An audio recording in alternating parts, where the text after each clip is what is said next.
The streets of Vienna were quiet that evening, shrouded in the amber glow of gas lamps. Yet in one dimly lit room, a young man sat hunched over a pile of books that seemed centuries old, their spines cracked and brittle, filled with strange symbols and esoteric diagrams. The air smelled faintly of dust and candle wax. He traced his finger along a series of runes, imagining the power hidden within their lines, wondering if anyone in the world truly understood them. His mind was not on paintings, not on the meager work that barely kept him fed. His thoughts were elsewhere, on destiny, on unseen forces, and on the secrets of history that no ordinary man had yet glimpsed. This young man was Adolf Hitler, and even at this early stage of life, there was something unusual about him. People often describe ambition, but what drew him was something darker, more insistent, a fascination with the mysterious, the forbidden, the supernatural. He devoured books on Norse mythology, on ancient Germanic tribes, on legends that spoke of heroes guided by divine providence and empires destined for greatness. He was not merely curious, he was consumed. And beneath that consumption lay a quiet hunger, the desire to bend the world, to impose his vision, and perhaps even to command fate itself. But fascination alone does not forge obsession. There were signs, subtle and often overlooked, that his attraction to the occult was more than intellectual curiosity. He was drawn to symbols with almost religious intensity, imagining that certain emblems could channel power or protect him. He pondered numerology and astrology, pondering the alignment of stars and the meaning of historical coincidences. To others, it might have seemed eccentric, a harmless hobby of a frustrated artist. To him, it was a lifeline, a map toward something beyond the ordinary, a guide to his destiny. As Hitler wandered the streets of Vienna, he would pass the shadowed entrances of secret societies, the lodges where men whispered of lost civilizations and ancient wisdom. Some of these places were dismissed as charlatans' dens, yet he sensed a pulse of truth beneath the theatrics. And in the back rooms of these societies, among the murmurs of Germanic revivalists and mystical dreamers, he began to find a reflection of his own ambitions, a vision of a world remade, purified, and exalted. The seeds of an ideology were being sown, not merely in politics, but in myth and ritual. By the time he moved to Munich, these fascinations were no longer private curiosities. They were becoming convictions. He began to understand that symbols could inspire fear as well as loyalty, that the stories of the past could be turned into weapons in the present. The swastika, though an ancient symbol, was repurposed as a banner for destiny. Ancient Germanic myths were reframed as moral imperatives. The past, it seemed, was not merely history. It was a tool, a ladder, a path to power that stretched into the present and even the future. And Hitler was determined to climb it. Yet the deeper he delved, the darker the obsession became. Accounts of mystical relics, lost artifacts, and talismans capable of influencing fate called to him. The Holy Grail, the spear of destiny, ancient scrolls supposedly imbued with the wisdom of vanished civilizations. These were not just legends to him. They were goals, objectives that could legitimize his ambitions, and perhaps even bend reality to his will. Others laughed at such pursuits, labeling them superstition. But for Hitler, dismissing them was not an option. If history and myth could be mastered, then perhaps he, too, could master history itself. The intensity of this obsession is hard to overstate. While the world saw a man rising through the ranks of the German Workers' Party, quietly refining his rhetoric and political strategies, another part of him worked in secret. In dimly lit study rooms, he corresponded with occultists, astrologers, and scholars of forbidden knowledge. He attended lectures on ancient religions and rituals, scribbled notes in the margins of mystical texts, and imagined the ways these secrets could be harnessed to strengthen his influence. To the outside observer, these were mere eccentricities. To Hitler, they were the very framework of power. This fascination, however, was not without danger. Immersing himself in the occult connected him to circles that were secretive often violent, and sometimes ruthless. The Thule Society, with its blend of nationalism and mysticism, opened doors, but also whispered of moral compromises, betrayals, and rituals that required not just belief but devotion. Hitler was learning that the pursuit of hidden power demanded more than curiosity. It demanded faith and a willingness to subordinate ordinary morality to extraordinary ambition. By the end of his years in Vienna and Munich, a pattern had emerged. His obsession with the supernatural, the mystical, and the forgotten was not a side interest. It was a guiding principle. History, for him, was alive. Myths were truth in disguise. Symbols were more than marks. They were instruments of control. And the future, vast and uncertain, could be shaped by knowledge both secret and forbidden. Yet even as he built his personal mythology, as he dreamed of destiny and grandeur, there remained an air of foreboding. For every vision of power, there was a shadow. Every tale of divine guidance carried the risk of corruption. And in these shadows, some wondered whether the greatest threat was not the man himself, but the obsession that had taken hold, the hunger to bend the unseen, to claim mastery over fate, to make history a reflection of his own desires. By the time Hitler rose to national prominence, the world would see the consequences of that obsession. Battles would be fought not only on fields of Europe, but in the theaters of belief, ritual, and myth. For some, it would be incomprehensible that one man's fascination with the occult could ripple outward to shape the destinies of millions. And yet, from the quiet corners of Vienna to the shadowed halls of power in Berlin, it was clear Hitler's dark fascination was only beginning, and the world would soon feel its full force. And so we ask, how much of history is the product of politics, and how much is the product of obsession? How far can belief, superstitious, mystical, or fanatical, carry a man before it consumes him? The story that follows is not just the rise of a dictator. It is the chronicle of a mind that dared to challenge reality itself, guided by shadows and whispers, in a world that was not prepared for the consequences. The question lingers, what is the true power of the unseen, and who can wield it without losing their soul? The quiet streets of Linz, Austria, seemed almost ordinary at first glance, but for a young Adolf Hitler, they were anything but. The town's cobblestones echoed under the careful footsteps of children and merchants, yet in his mind, entire worlds stirred.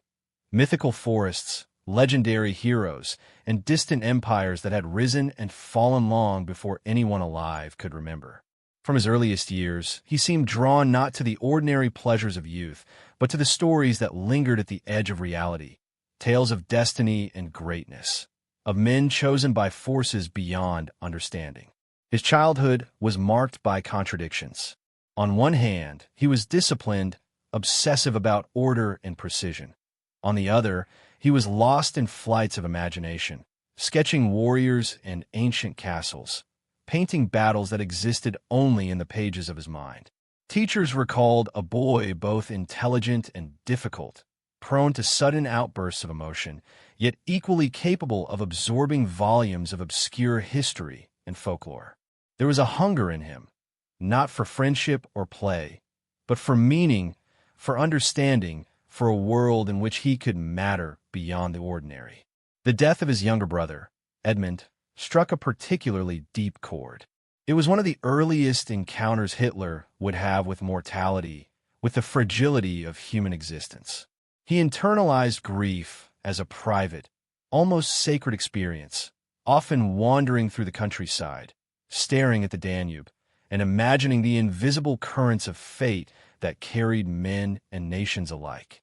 It was in these silent moments, he later claimed, that he first began to sense the patterns of history as though they were living, breathing entities, capable of being guided, directed, even controlled.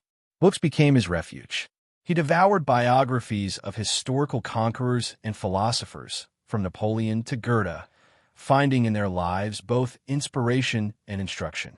Yet it was the myths, the legends, and the stories of ancient Germanic heroes that captured his imagination most profoundly. Tales of Siegfried, of Nibelungs, of warriors guided by destiny, seemed to him not simply entertainment, but instruction, manuals for a life that could rise above mediocrity. Even at this age, the idea of greatness was entwined with a sense of the mystical, the unseen, and the eternal. The family environment, too, contributed to his worldview. His father, Alois Hitler, was strict, often domineering, and relentless in his expectations. Discipline, obedience, and respect for hierarchy were instilled from an early age, yet there was little encouragement for emotional openness. Adolf learned to internalize his frustrations, to transform them into private obsessions. The clash between the mundane reality of Linz and the grandeur of his imagination planted seeds that would later grow into something far more formidable, an appetite for control over not only people but history itself. Even his youthful failures seemed to reinforce this fascination. Rejected by the Academy of Fine Arts in Vienna, he could have surrendered to disappointment. Instead, he turned inward, devouring books on philosophy, occultism, and alternative histories. Here, in the dusty corners of libraries, he discovered esoteric ideas that offered frameworks for understanding the world beyond conventional politics or logic. Some texts hinted at lost civilizations, hidden knowledge, or divine guidance. Others whispered of the Aryan race, of a destiny that had been waiting silently through the centuries. To a boy obsessed with meaning and greatness, these ideas were intoxicating, proof that the world could be read, predicted, and perhaps commanded. Linz itself, with its quiet squares and Baroque churches, seemed almost to conspire with his imagination. The past was tangible here. Every stone seemed to carry a story. Young Hitler wandered through graveyards and ruins, marveling at the continuity of history, sensing in the decay of the old a pattern that connected past and present. Even the ordinary, farmers, merchants, priests, became characters in his personal mythology, embodiments of strength, weakness, or destiny. He believed the world could be interpreted, decoded, and eventually mastered. Yet even as he nurtured these obsessions, there were hints of danger. His fascination with myths and destiny came with an intensity that alienated his peers. Some feared him, others found him strange. His admiration for order and hierarchy veered into rigid authoritarian tendencies, while his imagination flirted with the idea that he himself could become a figure of historic magnitude. In Linz, the ordinary boy and the extraordinary dreamer existed side by side, a duality that would define him for the rest of his life. The formative years in Linz laid the foundation for what would later become a dangerous fusion of myth and ideology. They were years of quiet obsession, of absorbed study, of wandering in the shadowy realms of legend and history. They were years in which Hitler learned not just to dream, but to believe that dreams could become reality if guided by the right vision, tools, and knowledge. By the time he left Linz, he carried with him a sense of destiny, a conviction that history itself was malleable, and that he might one day shape it to his will. It is important to pause here to recognize that even in these early years, there was a clear trajectory. While other boys were preoccupied with games and simple pleasures, Hitler was meditating on power, symbolism, and fate. His obsessions were private, silent, and, at first, harmless. But they were also the first signs of the shadows that would later reach across Europe. The fascination with legend, the hunger for recognition, the desire to impose order upon chaos. These were seeds planted in Linz, waiting decades later to bear consequences beyond comprehension. By understanding this boy in Linz, we glimpse not merely a future dictator, but a mind in formation, a soul drawn irresistibly to the unseen, the mystical, and the powerful. Here begins the story of obsession, one that would intertwine myth, destiny, and terror, shaping the world in ways no one could yet imagine. And as we follow this path, one question lingers in the air. Could a fascination born in childhood, nurtured in solitude and myth, ultimately change the course of history itself? Vienna in the early 1900s was a city of contradictions. Elegance and decay coexisted, and the air buzzed with intellectual fervor. Cafes overflowed with debates on philosophy, politics, and art, while shadowed streets hid societies devoted to the mystical and the forbidden. For a young Adolf Hitler, the city was a revelation. No longer confined to the quiet streets of Linz, he was now exposed to a world alive with ideas, secret knowledge, and alternative visions of history. Yet for all its vibrancy, Vienna was also unforgiving, an environment that would test his obsessions and shape his worldview in ways both subtle and profound. Rejected by the Academy of Fine Arts, Hitler found himself adrift. His ambitions of becoming an artist seemed dashed, yet this failure opened a door to something else, a deeper fascination with the hidden layers of existence. He immersed himself in books about ancient civilizations, mystical philosophies, and the legends of Aryan supremacy. In dusty bookshops and libraries, he discovered works that suggested the past was not merely a record of events, but a reservoir of secrets, waiting to be unlocked by those bold enough to search. Here, history and myth intertwined, and the young man realized that knowledge, hidden, forbidden, or esoteric, might hold the key to shaping the future. Vienna also exposed him to the strange and sometimes dangerous world of esoteric societies. Secret lodges and occult clubs whispered of lost civilizations, arcane rituals, and the power that could be drawn from understanding the unseen. Some were harmless, gatherings of intellectuals and dreamers. Others were more sinister, blending political ambition with mystical obsession. Hitler, drawn to ideas of destiny and supremacy, observed closely. He was fascinated not just by their claims, but by the sense of authority and devotion they inspired in their members. It was a revelation. Belief, whether grounded in logic or fantasy, could be a weapon. Astrology became a private obsession. Hitler would often consult horoscopes and the positions of the stars, seeking patterns that might explain personal failures or forecast future opportunities. Some of his contemporaries considered it eccentric. He considered it essential. Numbers, dates, and celestial alignments were not trivial curiosities. They were keys to understanding a universe that operated according to laws hidden from ordinary eyes. The young man, who had once sketched heroic figures on paper, now imagined himself as a participant in a cosmic drama, where knowledge of the unseen could grant influence over the fate of nations. At the same time, anti-Semitic mystical philosophies began to capture his imagination. Vienna, despite its cultural richness, was rife with nationalist and racial ideologies, and some were cloaked in the guise of ancient wisdom or scientific authority. Hitler absorbed these ideas with astonishing speed, synthesizing them into a worldview that blurred history, legend, and prejudice. To him, certain races were not merely social constructs. They were carriers of destiny, and some were chosen to lead, while others were fated to serve or perish. This thinking would later become the ideological backbone of the Third Reich. But in Vienna, it was still forming, nourished by occult texts, lectures, and the whispers of secret societies. During this period, Hitler also discovered the power of symbols. Ancient runes, mystical diagrams, and emblematic imagery fascinated him not only as objects of aesthetic interest, but as instruments of influence.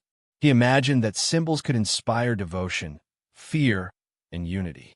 The swastika, a centuries-old emblem, would later become the most potent symbol of his vision. Even then, the principle was clear. Ideas, when encoded in images and stories, could manipulate human perception on a massive scale.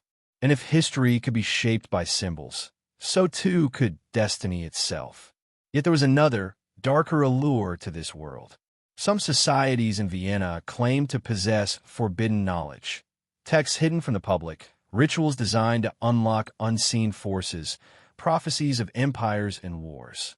The more Hitler delved into these mysteries, the more he came to believe that true power was not merely political, but spiritual and mystical. Ordinary ambition seemed insufficient. The forces that govern the world, he felt, were beyond elections, armies, or treaties. If one wished to dominate history, one had to understand the invisible currents that guided it. In these years, his obsession began to shape his personality. He became increasingly withdrawn, preferring the company of books and ideas to people. Conversations with peers often revealed impatience, even contempt, for those who lacked vision or understanding of destiny. But in solitude, his imagination flourished.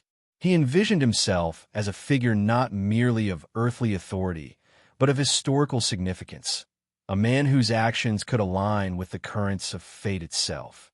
The seeds of the dangerous intertwining of obsession, ideology, and mysticism were firmly planted. Vienna was also where Hitler began to test the boundaries of persuasion and influence. Observing gatherings of thinkers and speakers, he learned how ideas, combined with charisma and ritual, could captivate crowds. He noted how belief, faith in a story, a symbol, or a prophecy, could inspire action far beyond rational calculation. Here, in these smoky cafes and lecture halls, he began to refine the skills that would later make him a master of propaganda, manipulating millions with speeches and imagery that resonated on both emotional and mystical levels. By the time he left Vienna, the young man who had once sketched quiet landscapes and heroic figures had transformed.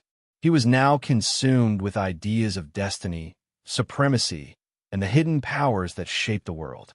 Myth and ideology, legend and ambition, had merged in his mind into a single, dangerous vision. The seeds planted in Linz were nurtured here in Vienna, watered by books, societies, and his own relentless curiosity. And as he moved from the cafes and streets of Vienna into the turbulent political arenas of Munich, one truth became unavoidable. Hitler was no longer merely a dreamer. He was a man possessed by an idea, that history itself could be guided by the right knowledge, symbols, and beliefs. What had begun as fascination had awakened into obsession, and the consequences of that awakening would soon stretch far beyond the quiet city streets of his youth. The question now lingered, ominous and compelling. How far could one man's belief in the unseen shape the destiny of a nation and a world? The answer would unfold in ways both extraordinary and horrifying, revealing that the path from fascination to obsession can be as perilous as it is seductive.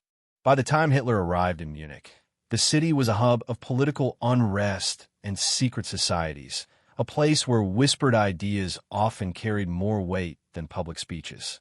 Among these clandestine circles, one group stood out, a mysterious, shadowy organization known as the Thule Society.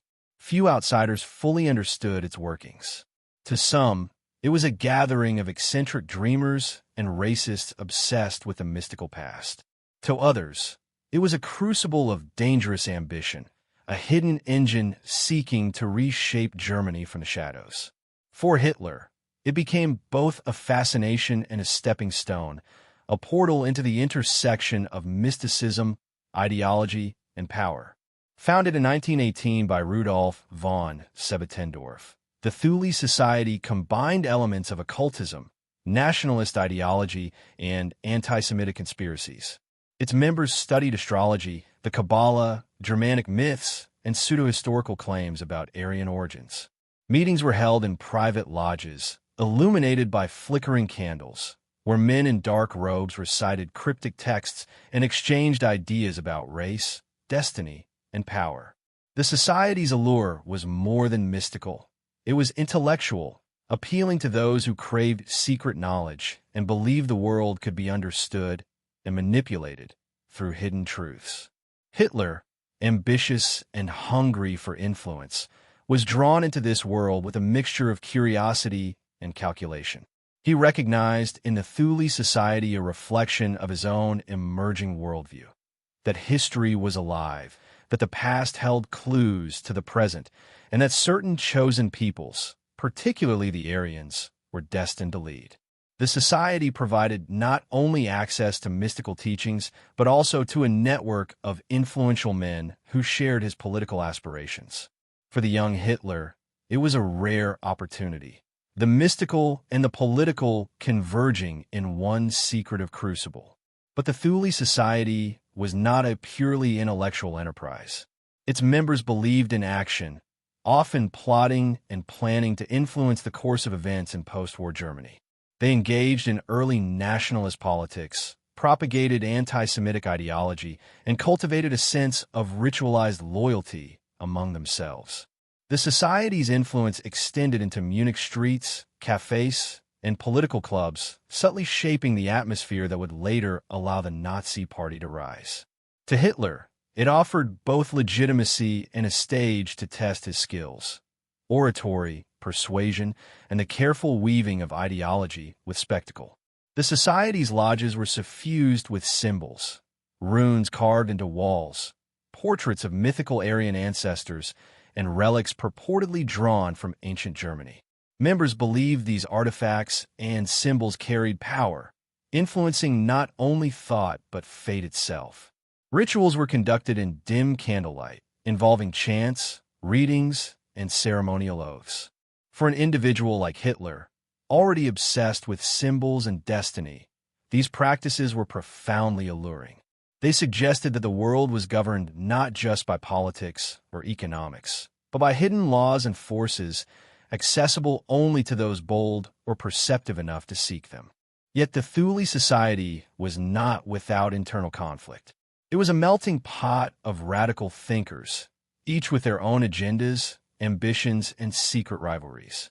Members often disagreed on the interpretation of mystical texts, the best way to pursue political influence, or the role of race and destiny in shaping the future.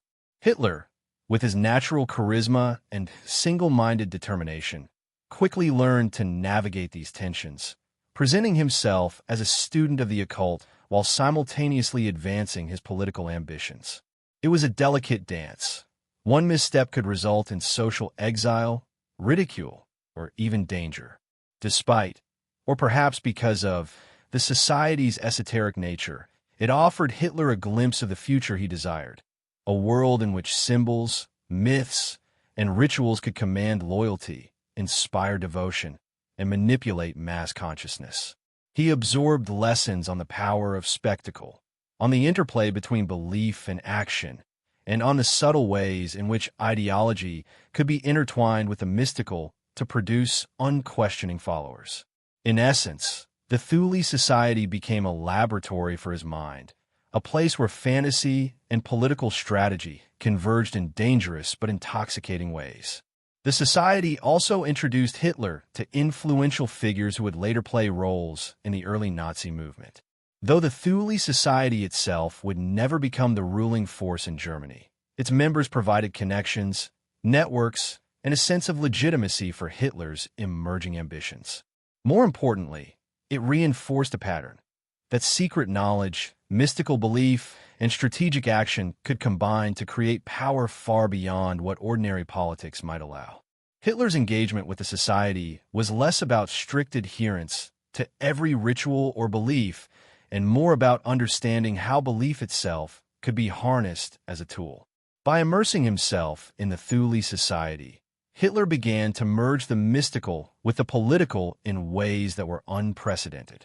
He recognized that ideas of racial destiny and mystical history could be presented not just as intellectual arguments, but as emotional, almost spiritual imperatives. Ordinary men could be motivated by fear, awe, and reverence for the unseen, and symbols could become as powerful as armies. The lessons were subtle, but they were profound. History was a stage, myth was a weapon, and destiny was something that could, in the right hands, be directed.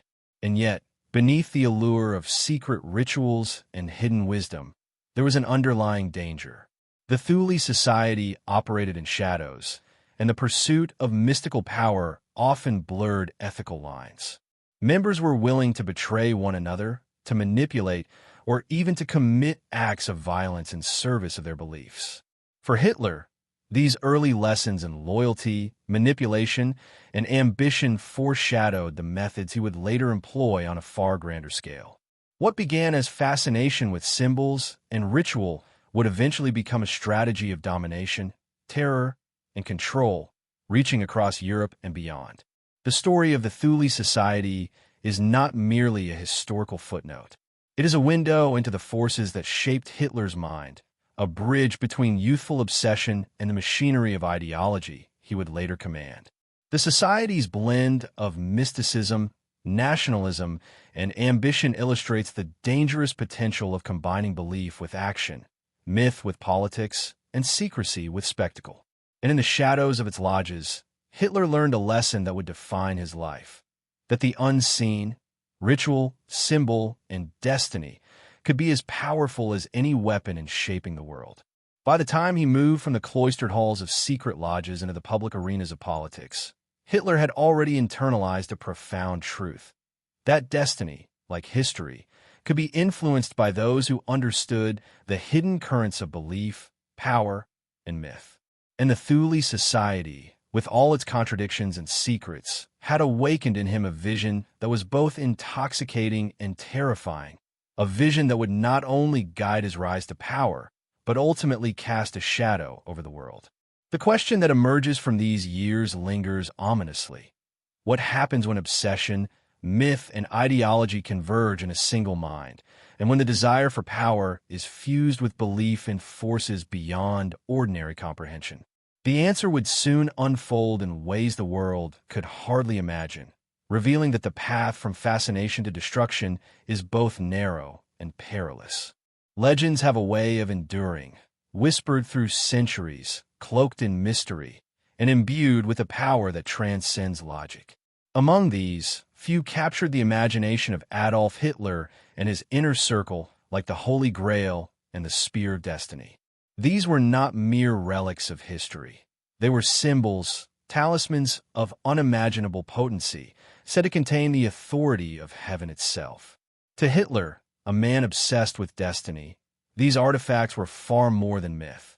They were instruments through which history could be shaped, victory secured, and supremacy legitimized. The Holy Grail, famously associated with the cup used by Christ at the Last Supper, had been the subject of countless legends. Knights of old had embarked on perilous quests, believing the Grail capable of granting divine favor or eternal wisdom. The Spear of Destiny, the weapon that pierced Christ on the cross, was similarly shrouded in stories of supernatural influence. According to lore, whoever possessed it would wield unparalleled power over kings and nations.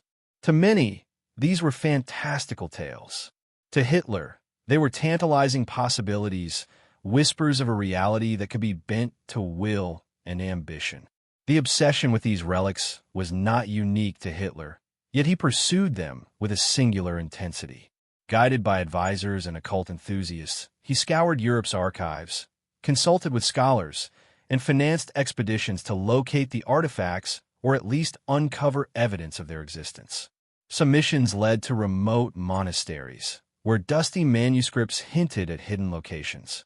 Others involved the looting of private collections and ancient churches, seeking knowledge in objects that had been protected for centuries. Each fragment, each lead, added to a sense of purpose, that these relics were not idle myths, but tangible keys to power. In Nazi circles, these quests were framed not as superstition, but as strategic necessity. The artifacts were believed to hold legitimacy, authority, and morale in the realm of both ideology and warfare. Hitler's inner circle, including Heinrich Himmler, invested significant resources in tracking their origins, interpreting cryptic texts, and identifying connections between ancient legends and contemporary history. Maps were consulted, coded manuscripts decoded, and esoteric rituals performed, all with the hope of uncovering objects that could grant victory or protect the Reich from unseen threats. The pursuit of these relics was both practical and symbolic.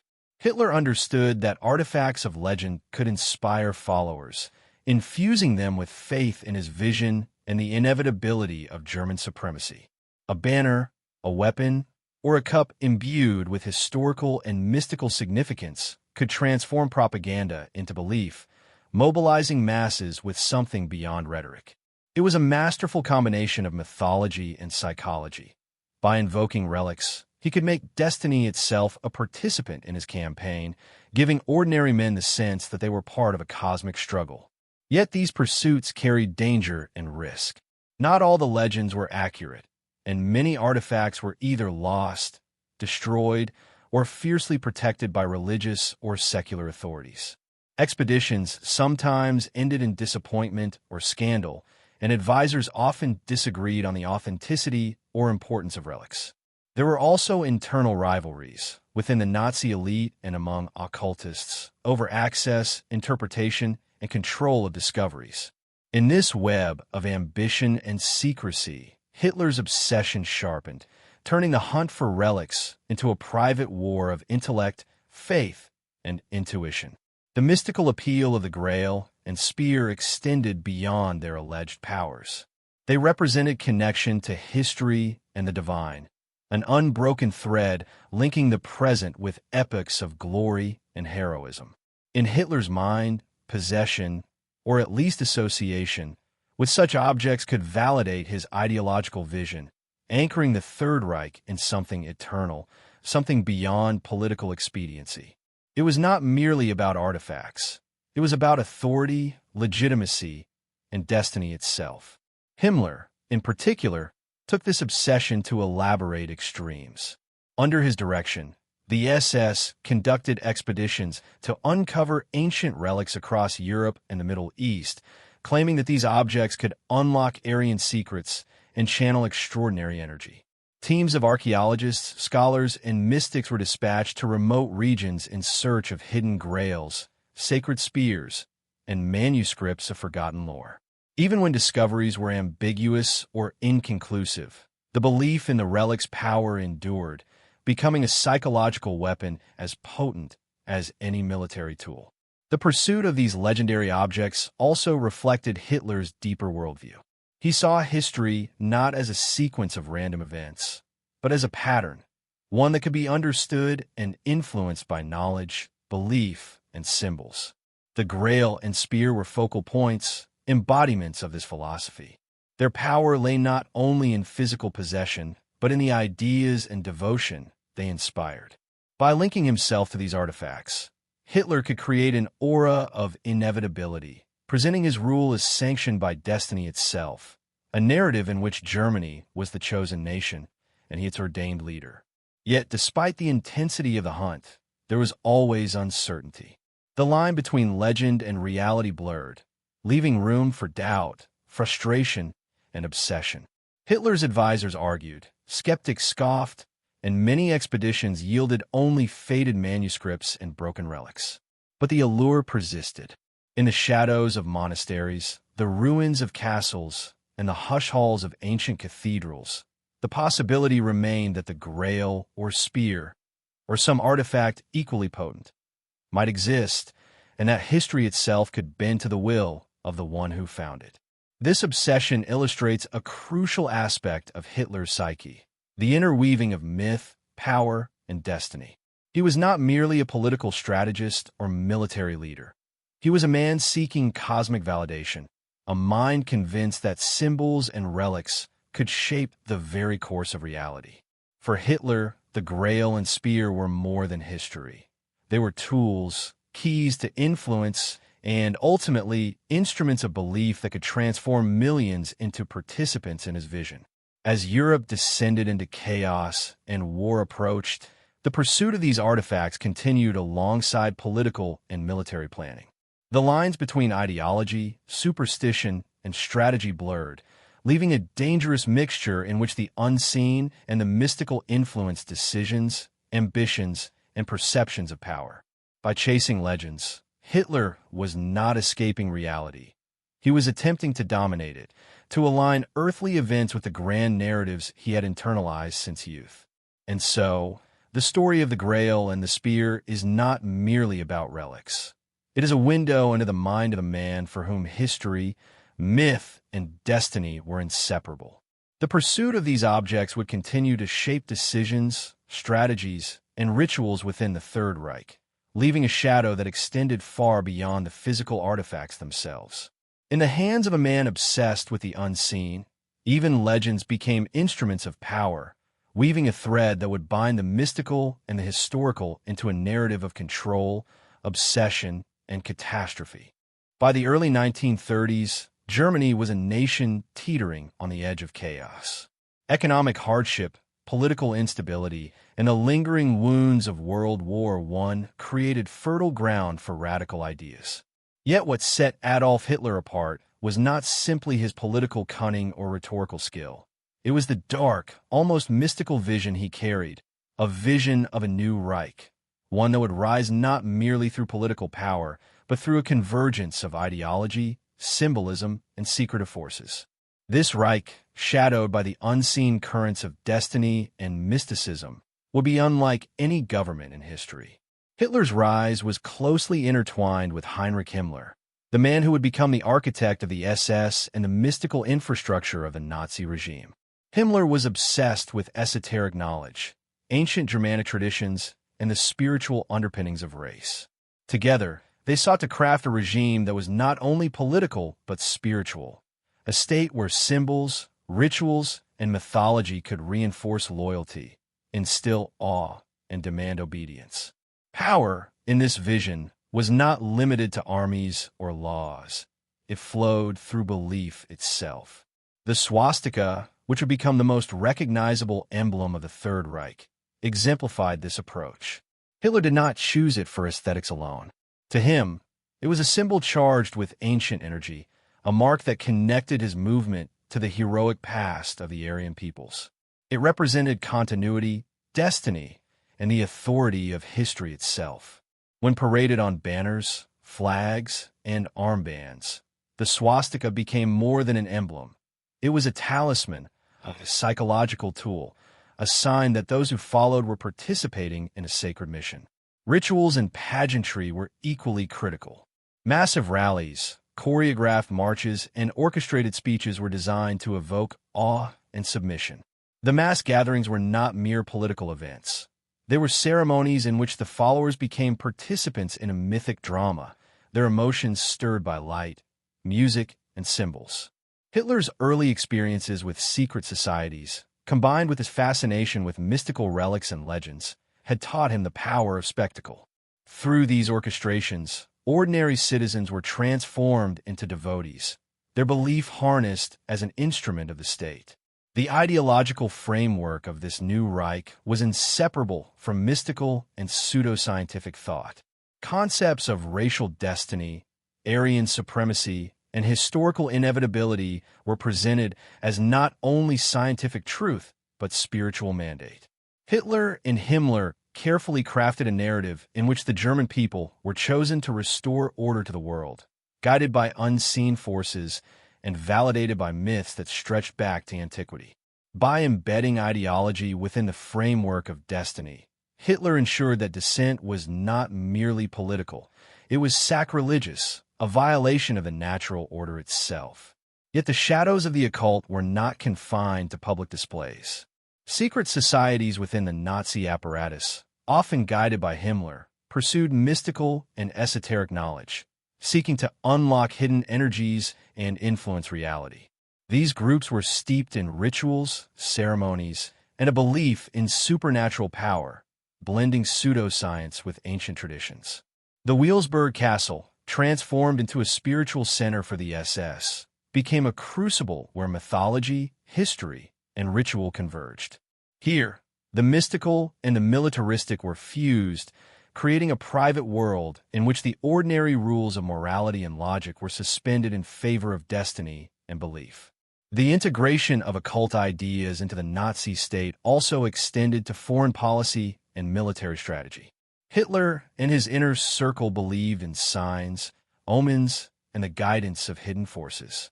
Decisions about campaigns, alliances, and invasions were often influenced by astrological readings, interpretations of ancient texts, and the Council of Mystics. This blending of ideology and superstition gave rise to a unique form of governance, one in which strategy was intertwined with faith, and history itself became a stage on which destiny could be enacted. The new Reich was, in many ways, an experiment in psychological control. Through symbols, rituals, and ideology, Hitler sought to mold not just the actions, but the beliefs of his followers. Mass psychology became as important as military strategy. Devotion, awe, and fear were carefully cultivated to maintain cohesion and obedience.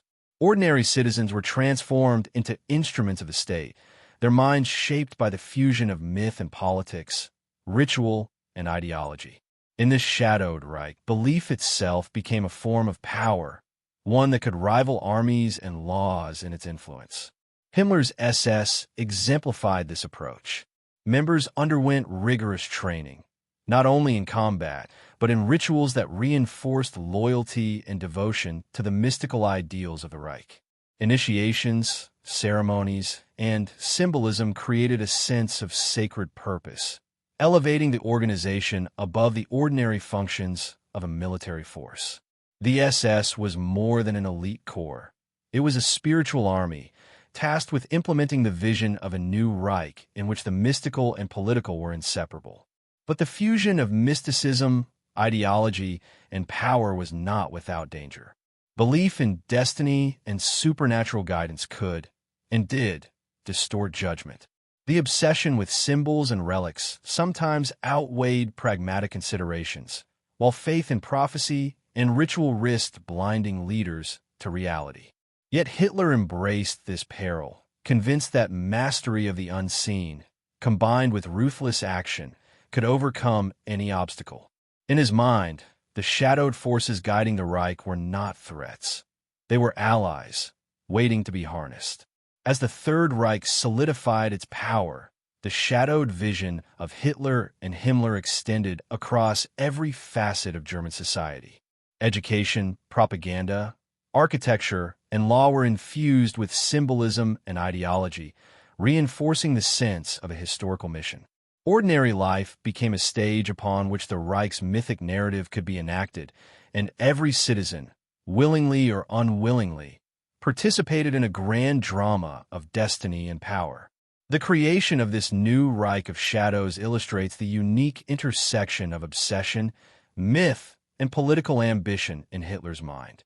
It was a state in which ideology was fused with mysticism, power was inseparable from belief, and history itself became a malleable tool for those who claimed to understand its hidden currents.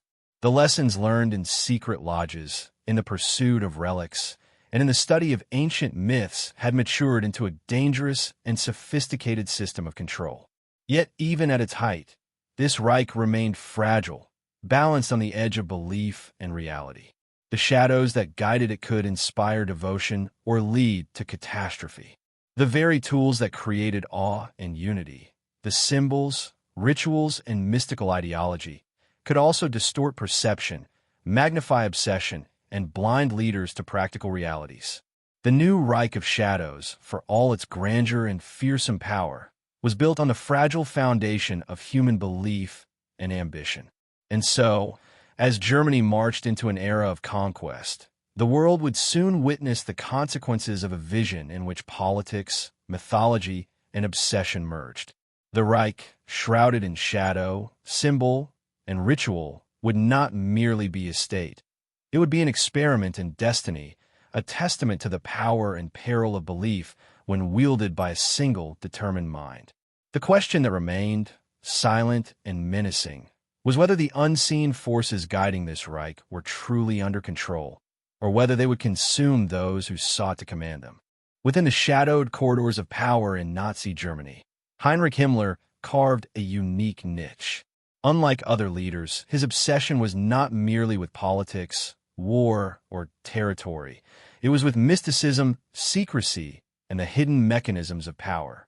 He envisioned a new order, a cadre of men and women bound not just by loyalty, but by ritual, ideology, and a belief in forces unseen. This secret order, later embodied in the SS, was Himmler's attempt to fuse history, myth, and destiny into a tangible instrument of control.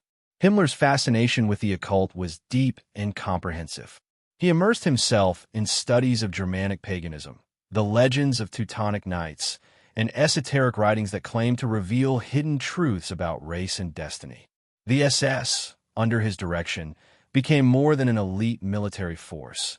It was a spiritual institution, a secret society designed to cultivate devotion, obedience, and a sense of sacred purpose among its members. Ritual, symbolism, and ideology were woven into every aspect of its structure, from training to hierarchy to daily practice. At Wewelsburg Castle, Himmler attempted to create a center for this mystical order. Renovated with meticulous care, the castle was intended to be the heart of the SS spiritual and ceremonial life. Rooms were decorated with runes, murals depicting heroic ancestors, and symbolic artifacts meant to inspire awe and reinforce the ideology of racial destiny. Initiations, oaths, and rituals were performed here with an intensity designed to create psychological as well as spiritual allegiance. For Himmler, this was a laboratory in which myth and politics could converge, shaping men not only as soldiers but as instruments of a larger, almost cosmic mission. The secret order drew inspiration from the past.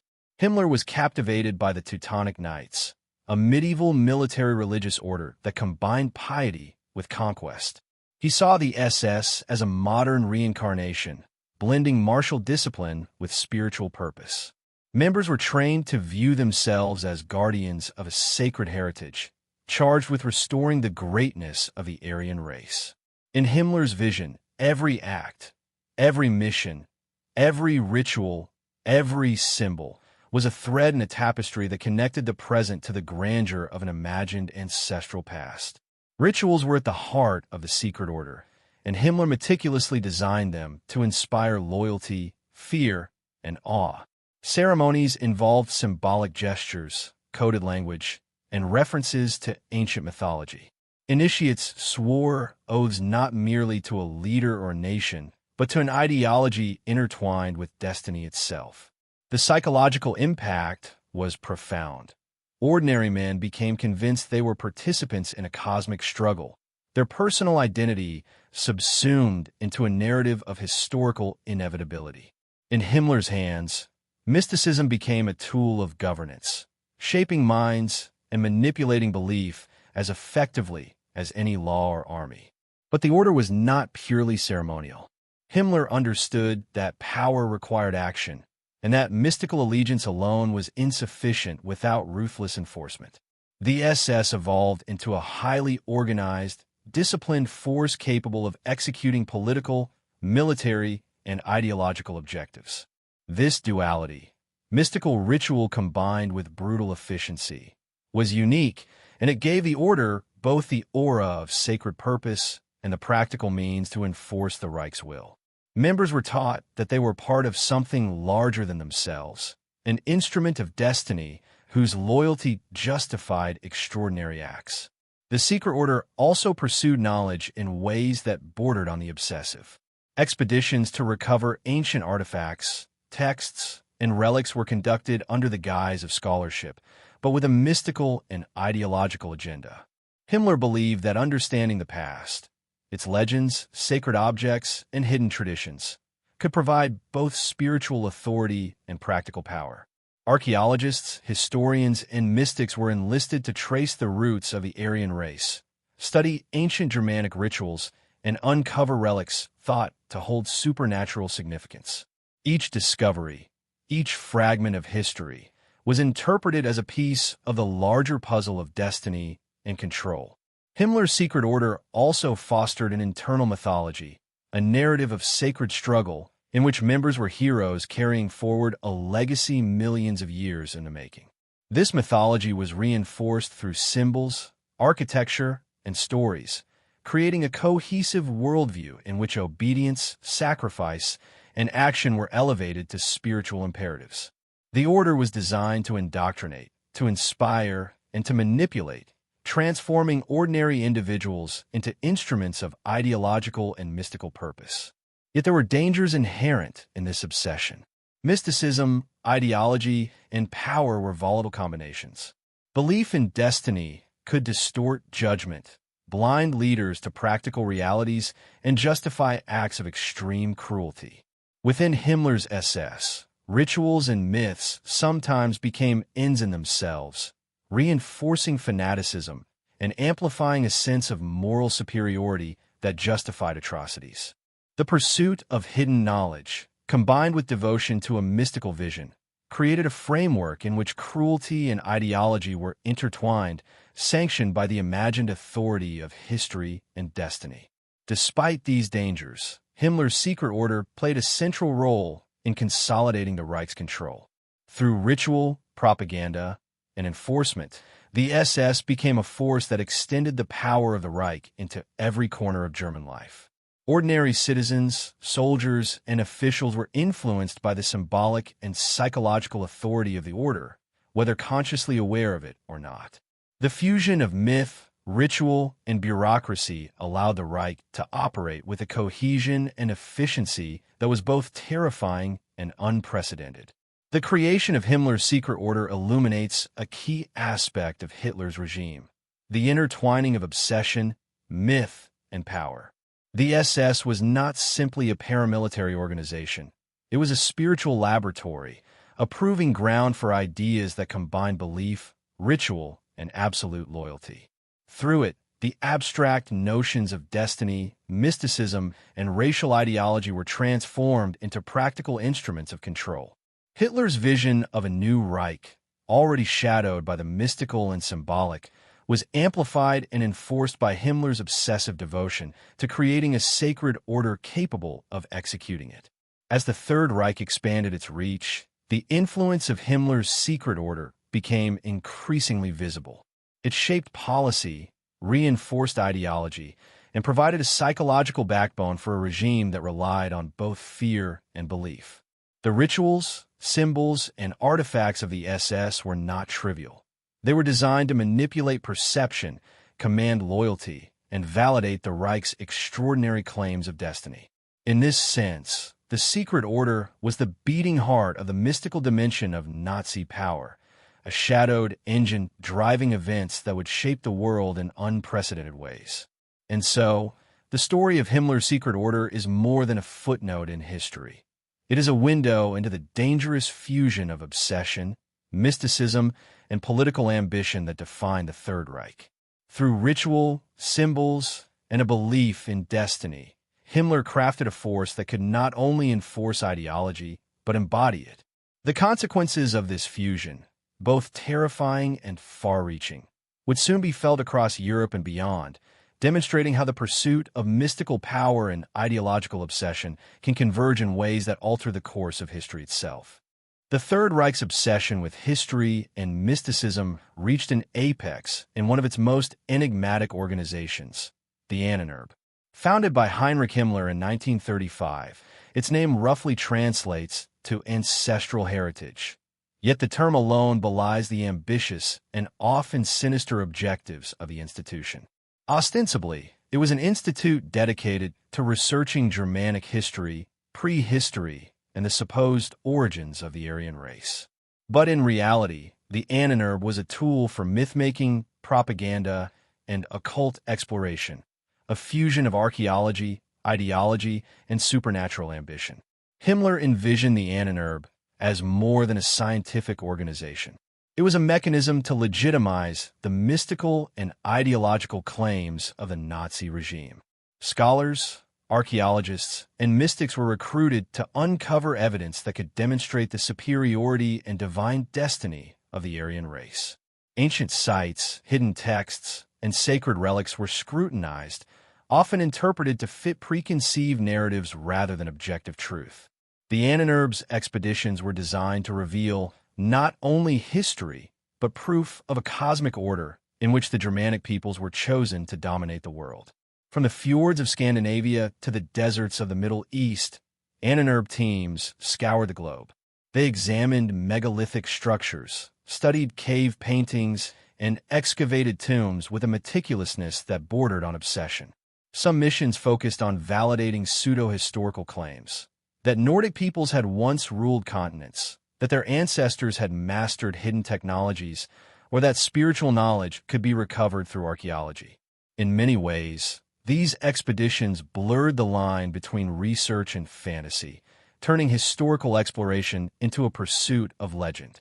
One of the most infamous quests involved the search for the Holy Grail and other sacred relics. Scholars were sent to remote monasteries, churches, and castles, poring over manuscripts that might reveal the Grail's resting place or the Spear of Destiny's secrets. Every symbol, rune, or artifact was interpreted through the lens of mystical ideology, often in ways that distorted historical reality. These pursuits were not purely intellectual. They were strategic, intended to inspire belief, bolster legitimacy, and reinforce the notion that the Reich was fulfilling a divine or historical mandate. The Ahnenerbe also engaged in experiments designed to uncover the secrets of the human body, mind, and spirit. Pseudoscientific studies examined racial characteristics, mystical practices, and esoteric theories of energy and influence. Some experiments were grotesque, reflecting the dark intersection of ideology, obsession, and cruelty. The underlying belief was that the hidden forces of history and nature could be manipulated to strengthen the Aryan race and empower the Reich. In Himmler's mind, knowledge itself was a weapon, capable of bending both destiny and human nature to his will. Central to the Ahnenerbe's mission was the idea that the past was alive. Ancient sites, texts, and artifacts were not mere remnants. They were conduits of power, holding lessons and energies that could shape the present. This notion gave the organization a quasi-religious significance. Researchers were not simply uncovering history. They were seeking access to forces that had endured for millennia, hidden from ordinary men, but accessible to those who combined intellect, devotion, and vision. In this sense, the Ahnenerbe was as much about belief as it was about evidence, blending science with mythology in a way that reinforced the mystical underpinnings of the Nazi state. The organization's influence extended into the military and political arenas. Findings were used to justify expansionist policies, racial laws, and cultural programs.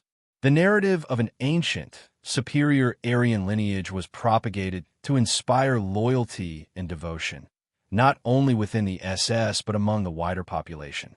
By framing ideology as historical inevitability, the Ahnenerbe transformed scholarship into a tool of power, embedding the mystical into the machinery of governance. Knowledge and belief became inseparable, and history itself was harnessed to serve a vision of destiny. Yet the Ahnenerbe was not merely a research institution. It was also a psychological weapon. The mystique surrounding its activities, the secrecy of its expeditions, and the aura of hidden knowledge amplified the authority of the SS and Himmler's inner circle. Ordinary citizens were encouraged to believe in the extraordinary powers of the past, while the regime's operatives acted as intermediaries between myth and reality. In this way, the Ahnenerbe exemplified the Third Reich's fusion of mysticism, ideology, and control. Knowledge was power, and the perception of hidden knowledge was even more potent. The organization's methods, however, were deeply flawed by obsession and bias. Findings were frequently exaggerated, misinterpreted, or fabricated to fit ideological goals. Scholars were pressured to produce results that aligned with mystical and racial theories, rather than objective evidence. This distortion of truth illustrates a broader pattern within the Nazi regime: the subordination of reality to belief and the use of scholarship, archaeology, and history as instruments of manipulation. The Ahnenerbe was in essence a laboratory in which ideology, superstition, and scholarship were fused to reinforce power and myth. The legacy of the Ahnenerbe is complex. On one hand, it contributed to the expansion of knowledge about ancient cultures and archaeological techniques. On the other hand, it stands as a chilling example of how obsession, ideology, and belief in the mystical can corrupt scholarship and justify unspeakable acts. Expeditions, experiments, and studies conducted under its auspices often reflected a worldview in which morality and ethics were subordinated to destiny, ideology, and the pursuit of power. It is a stark reminder that the pursuit of knowledge is never neutral. It is shaped by the intentions and obsessions of those who wield it. In many ways, the Ahnenerbe represents the culmination of themes that had haunted Hitler's mind since Linz: a belief in hidden knowledge, the allure of mystical power, and the conviction that history could be shaped by those who understood its secrets. The organization transformed these obsessions into practical instruments, blending archaeology, scholarship, and ritual to serve the ambitions of the Third Reich. It became a tangible embodiment of the dangerous interplay between obsession, ideology, and the unseen forces of belief. As the Reich expanded and war loomed on the horizon, the Ahnenerb's influence extended far beyond dusty libraries and remote archaeological sites. Its expeditions, experiments, and propaganda reinforced the narrative of destiny that justified conquest, persecution, and genocide. Knowledge and myth were weaponized, belief became enforcement, and history itself was enlisted in the service of a vision that merged ideology, occultism, and obsession into a terrifying whole. The story of the Ahnenerbe is, in essence, the story of how obsession can transform belief into power, scholarship into propaganda, and myth into instruments of control. It offers a window into the dark machinery of the Third Reich, revealing how mystical ambition and ideological obsession intersected to shape a world in ways that were both calculated and terrifying. And as the world would soon discover, the consequences of such a fusion could extend far beyond the walls of castles, laboratories, and archives, touching every corner of Europe in ways that would forever alter history. In the hidden chambers of the Third Reich, among ancient symbols, runes, and the obsessive study of mysticism, one emblem emerged that would haunt the imagination of historians and conspiracy theorists alike: the Black Sun. A symbol of shadowed power, cosmic destiny, and esoteric authority, it was more than decoration. It represented the mystical core of Nazi ideology, a convergence of belief, symbolism, and ambition. For those like Heinrich Himmler and the SS elite, the Black Sun was a talisman, a cipher of hidden energies that promised guidance, supremacy, and a link to an imagined Aryan past. The origins of the Black Sun are shrouded in mystery. It was not merely a Nazi invention, but a synthesis of ancient runic designs, occult philosophy, and Germanic myth. Some claimed it was inspired by the solar symbolism of pre-Christian Europe. Others traced its lineage through alchemical texts and secret societies like the Thule Society. Within the Nazi worldview, it became a focal point, a mystical anchor that combined mythology, pseudo-history, and ideology into a single, potent emblem. It was, in essence, the spiritual compass of the Reich, a guide for those who sought power through hidden knowledge rather than brute force alone. Himmler's fascination with the symbol was profound. At Wewelsburg Castle, the Black Sun motif was embedded in the architecture itself, a design etched into the floor of a ceremonial chamber where SS officers underwent ritual initiations. Here, under candlelight, with the weight of history and destiny pressing upon them, members of the SS were taught that their service was not merely to a nation, but to a sacred, cosmic mission. The symbol was a psychological instrument as much as a mystical one, reinforcing the idea that the SS were the chosen instruments of fate, guardians of a hidden order whose influence extended across time and space. The Black Sun also functioned as a philosophical lens through which the Nazis interpreted history. Every conquest, every political maneuver, and every ideological campaign could be framed as part of a cosmic struggle between light and shadow, destiny and chaos. It offered justification for both devotion and cruelty. If the universe itself was aligned with their mission, then victory and supremacy were preordained, and moral hesitation became irrelevant. In this way, mysticism was weaponized, and symbols became tools for enforcing ideological obedience. The mystical appeal of the Black Sun extended beyond symbolism. Himmler and his inner circle believed that it contained actual energy, a hidden force that could influence minds, inspire courage, and even alter the course of events.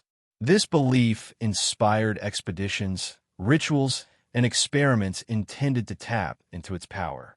SS members were instructed to meditate, reflect, and align themselves with its perceived energies, transforming the symbol into a psychological conduit that fused spirituality with ideology. For the faithful, it was a promise that they were participants in a grand, almost supernatural narrative of Aryan supremacy. The symbol's influence was not confined to Himmler or the SS elite. It permeated propaganda, architecture, and cultural programs, reinforcing the notion that the Reich was a continuation of a sacred tradition. Monuments, banners, and ceremonial spaces incorporated the black sun or its motifs, imbuing the physical world with a sense of cosmic significance. Ordinary Germans, whether consciously or subconsciously, were drawn into this narrative, participating in a theater in which myth, destiny, and ideology intersected. The black sun became a silent force, guiding belief, shaping perception, and reinforcing loyalty without a word being spoken. Yet the mysticism of the black sun was intertwined with danger. Symbols that claim cosmic authority can easily justify cruelty, obsession, and fanaticism. Within the SS, adherence to mystical belief amplified a sense of moral superiority, creating an environment in which ordinary human ethics were subverted by perceived divine or historical mandate. Acts of violence, oppression, and persecution were framed not as choices, but as obligations sanctioned by the hidden currents of history and the mystical forces represented by symbols like the black sun. The fusion of belief and power became both terrifying and effective.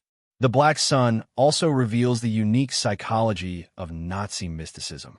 Unlike simple superstition, it was a system in which ideology, ritual, and symbolism reinforced one another. Members of the SS were taught to see themselves as both historical and spiritual actors, capable of influencing reality through alignment with cosmic principles. Mysticism became a method of governance, an instrument of control, and a justification for extreme action. History, ideology, and myth converged, creating a framework in which obedience and belief were inseparable. The pursuit of mystical understanding within the Reich also extended to ancient relics and artifacts. The black sun was often associated with objects of supposed supernatural power, from the spear of destiny to relics hidden by medieval knights and monasteries. Possession, or even proximity, to these artifacts was believed to confer energy, authority, and insight. This obsessive blending of legend, symbol, and strategy reinforced the idea that the Third Reich was not merely a political entity, but a participant in an eternal, cosmic struggle, one that transcended ordinary human experience. Yet for all its grandeur, the black sun was ultimately a symbol, a lens through which a dangerous combination of obsession, ideology, and mysticism could be focused. It shaped perception, guided decision-making, and justified extreme measures. But it was also a product of the human imagination, interpreted, manipulated, and amplified by men consumed with power. It serves as a reminder that symbols, when fused with belief and ambition, can become instruments of extraordinary influence for both awe and terror. The story of the black sun illuminates the psychological machinery of the Nazi regime. It was not merely decoration or superstition. It was a core element in the architecture of control, a mystical touchstone through which the Reich sought to align human action with imagined cosmic destiny. It represents a convergence of ancient myth, esoteric philosophy, and political ambition, revealing how symbols can shape not only perception but the course of history itself. In the broader narrative of Hitler's occult obsession, the black sun stands as a culmination of earlier influences. The Thule Society, the pursuit of relics, Himmler's secret order, and the work of the Annenerbe. Each of these elements converged in the symbol, crystallizing the mystical, ideological, and psychological currents that underpin the Third Reich. The black sun was not just an emblem. It was a representation of power itself, a shadowed reflection of the forces driving obsession, belief, and the pursuit of destiny in Hitler's world. And as Europe descended into the chaos of war, the black sun and the mysticism it embodied were more than metaphors.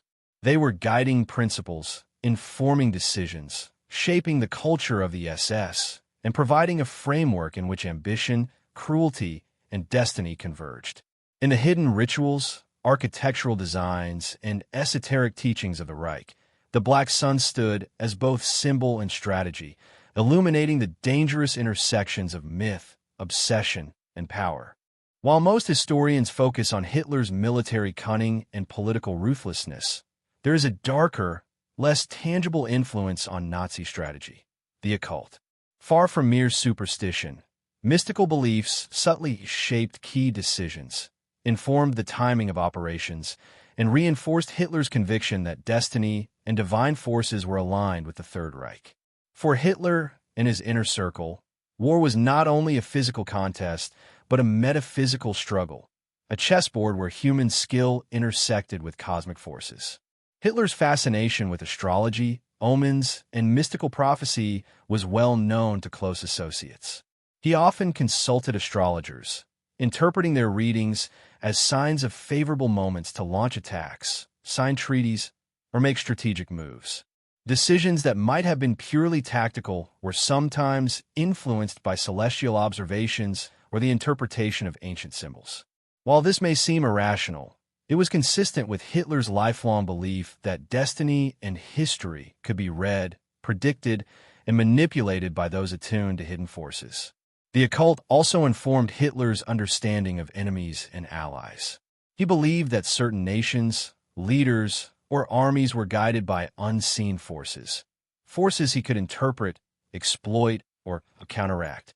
Military campaigns were often framed within a larger cosmic narrative. Victory was seen not merely as a product of manpower or firepower, but as confirmation of alignment with historical destiny. Conversely, setbacks were interpreted as temporary obstacles in a divinely orchestrated plan, reinforcing Hitler's confidence in the inevitability of ultimate triumph. Himmler and the SS extended these mystical principles into practical operations. Through the Annenberg and other occult-driven organizations, they conducted research to uncover ancient knowledge, sacred sites, and artifacts that might provide an edge in strategy, morale, or psychological warfare. Expeditions were launched not only to recover relics, but to explore hidden energies, sacred geography, and rituals believed to enhance power. The boundary between myth and military planning blurred, transforming superstition into a structured, quasi-scientific approach to influencing the world. One striking example was the emphasis on favorable dates for military action. Hitler often postponed or advanced attacks based on astrological readings or the interpretation of historical parallels. Advisors were tasked with identifying propitious moments, while ceremonial rituals were sometimes performed before major operations. These practices reinforced a sense of inevitability among troops and leaders alike, creating the psychological effect of participating in a war sanctioned by destiny itself. For Hitler, strategy was inseparable from the mystical currents he believed flowed beneath the surface of reality. The Nazi leadership also embraced the concept of sacred geography, the idea that certain locations held hidden power or influence. Castles, ancient ruins, and sacred sites were studied, surveyed, and sometimes incorporated into strategic planning. For instance, ancient Germanic strongholds and religious sites were investigated not only for historical interest, but for their potential to inspire troops, control populations, or even harness mystical forces. In this way, geography, history, and mysticism intersected to shape practical strategy and psychological influence. Occult influence extended to propaganda and morale as well. Symbols, rituals, and esoteric language were used to frame the Reich's actions as part of a larger, sacred narrative. Soldiers were encouraged to believe that their victories were preordained, that their sacrifices were part of a cosmic struggle, and that their allegiance aligned with forces beyond comprehension. By intertwining the mystical with everyday operations, the Nazis transformed ideology into strategy, faith into action, and belief into a weapon that could shape decisions on the battlefield and within the halls of power. Even the pursuit of legendary artifacts played a role in strategic thinking. Hitler believed that possession of relics like the Spear of Destiny or the Holy Grail could confer both morale and metaphysical advantage. Expeditions to locate these objects were not purely symbolic. They were intended to grant the Reich confidence, prestige, and what they perceived as real supernatural leverage over opponents. The blending of legend, ritual, and military planning reinforced the notion that history itself could be guided, if only one understood the hidden currents of power. The intersection of occultism and strategy was also evident in psychological warfare. The belief that the Nazis were guided by fate, destiny, and secret knowledge created a mystique that intimidated enemies and inspired devotion among followers. Rumors of supernatural power, secret weapons, and ancient wisdom were propagated deliberately, creating an aura of inevitability around the Reich's actions. In this way, mystical belief became both a guiding principle and a tool of influence, shaping perception as effectively as tanks, guns, or diplomacy.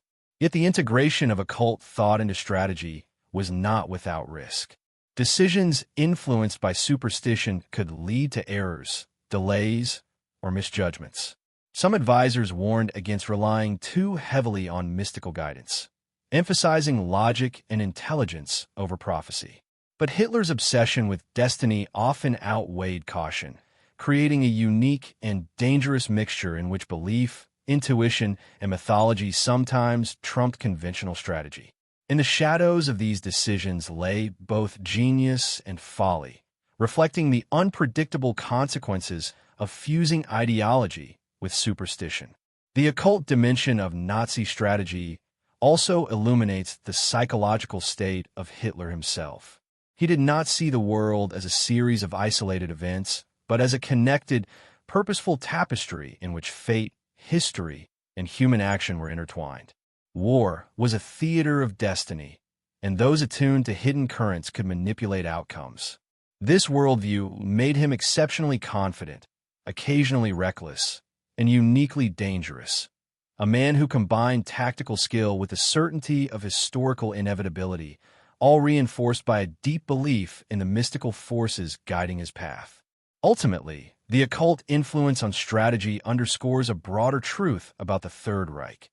Ideology, mysticism, and ambition were inseparable.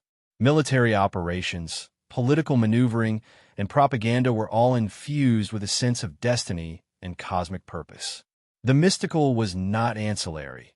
It was central, shaping perception, motivating action, and justifying decisions that might otherwise have seemed irrational.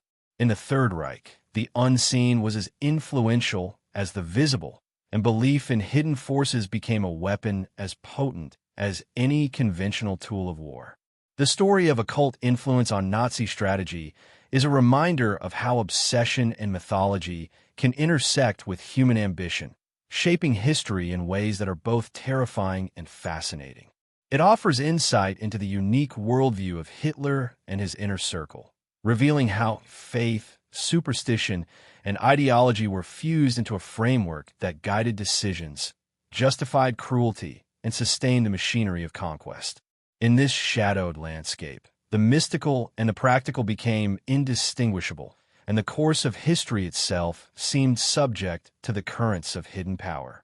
As the Reich prepared to unleash its ambitions across Europe, the occult underpinnings of strategy, combined with military skill, propaganda, and ideology, created a force that was as psychologically complex as it was militarily formidable. Decisions that appeared logical on the surface were often informed by layers of belief, ritual, and mystical interpretation. Understanding this dimension of Nazi strategy is crucial to grasping not only the actions of the regime, but the mindset of its leaders, who saw themselves as both actors and instruments in a drama that spanned time, destiny, and the hidden forces of the world. Among the many obsessions that haunted Hitler and his inner circle, few were as legendary and chilling as the pursuit of the Spear of Destiny. Also known as the Holy Lance, this ancient weapon was said to have pierced the side of Christ during the crucifixion, conferring upon its possessor extraordinary power over fate itself. In the Third Reich, the spear was elevated from relic to obsession, becoming a symbol of ultimate authority and the mystical justification for Hitler's vision of world domination. The legend of the Spear of Destiny is steeped in centuries of myth. Medieval chronicles claimed that emperors who possessed the weapon would be invincible in battle, their rules sanctioned by divine providence. Prophecies and folklore intertwined, suggesting that the wielder could shape history and destiny itself. For Hitler, whose life had always been guided by a belief in destiny, the spear represented more than history. It was a tool that could validate his ideology, his conquests, and the cosmic inevitability of the Third Reich. Himmler and the SS played a central role in the search.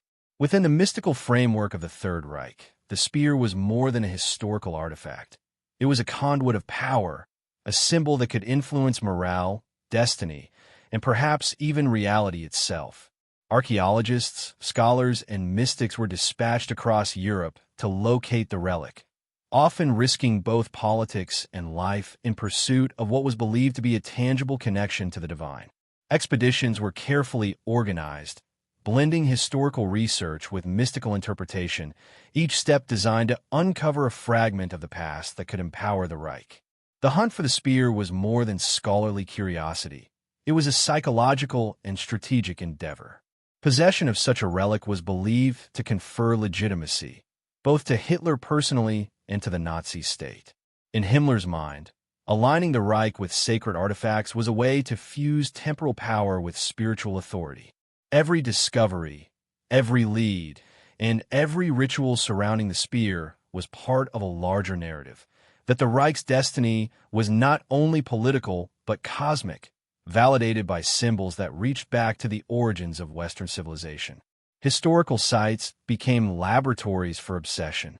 Churches, monasteries, and hidden vaults were scrutinized with meticulous care, their architecture, inscriptions, and relics interpreted through the lens of esoteric knowledge. Scholars and mystics worked together, piecing together fragments of legend and history, attempting to locate the spear and unlock its supposed power. Each expedition reinforced the belief that the past held keys to control the present, and that history, destiny, and mystical authority were intertwined in ways that ordinary men could barely comprehend. Hitler himself became personally invested in the quest. Contemporary accounts suggest he was fascinated by the spear's symbolism, seeing it as a tangible manifestation of divine favor. His obsession was part of a broader pattern, a belief that history, artifacts, and symbols could guide action and confer extraordinary advantage. For Hitler, the spear was not merely a relic. It was a key, a beacon, and a talisman, representing the possibility of absolute power and the fulfillment of his apocalyptic vision for Europe. The pursuit of the spear also illustrates the dangerous interplay of myth, obsession, and power within the Third Reich. Men in positions of authority were compelled to act not only by strategy or duty, but by belief in supernatural forces.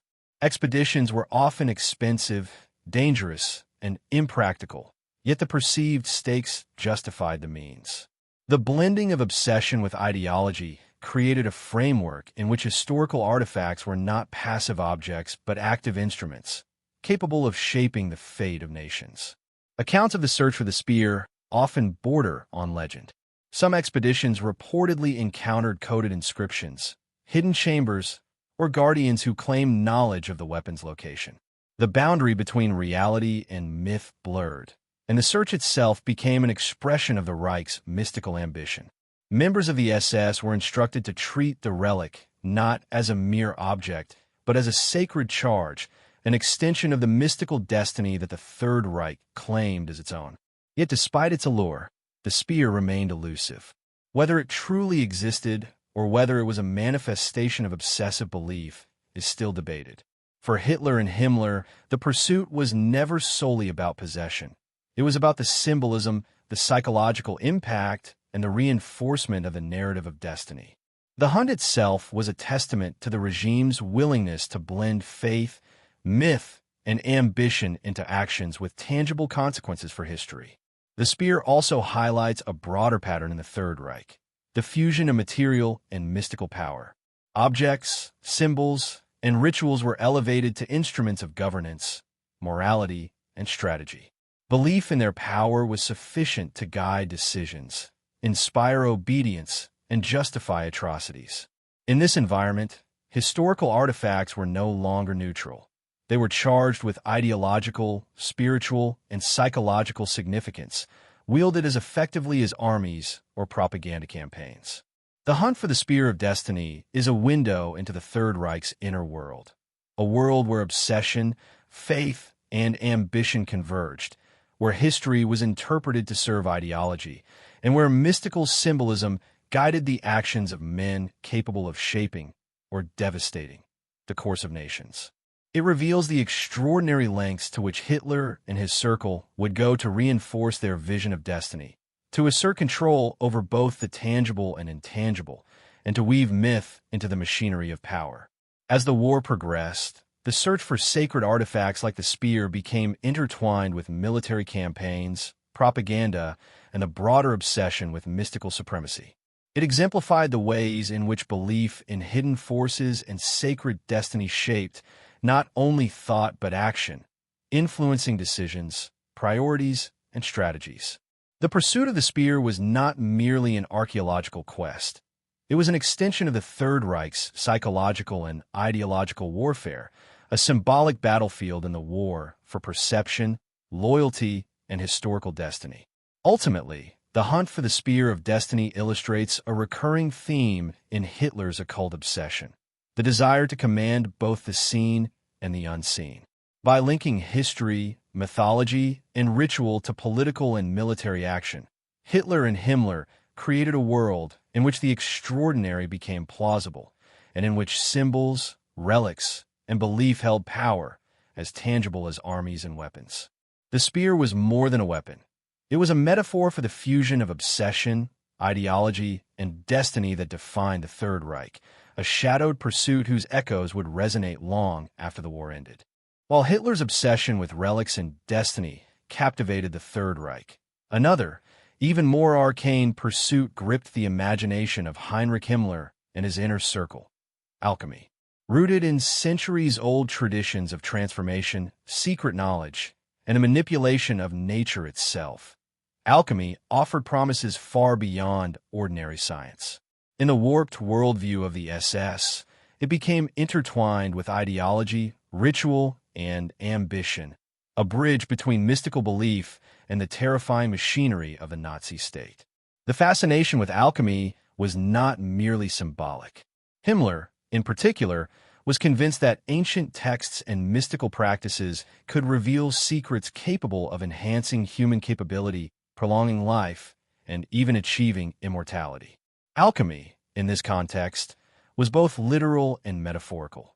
The transformation of base metals into gold mirrored the transformation of ordinary men into superhuman warriors, and the pursuit of immortality reflected a desire to secure the eternal survival of the Aryan race.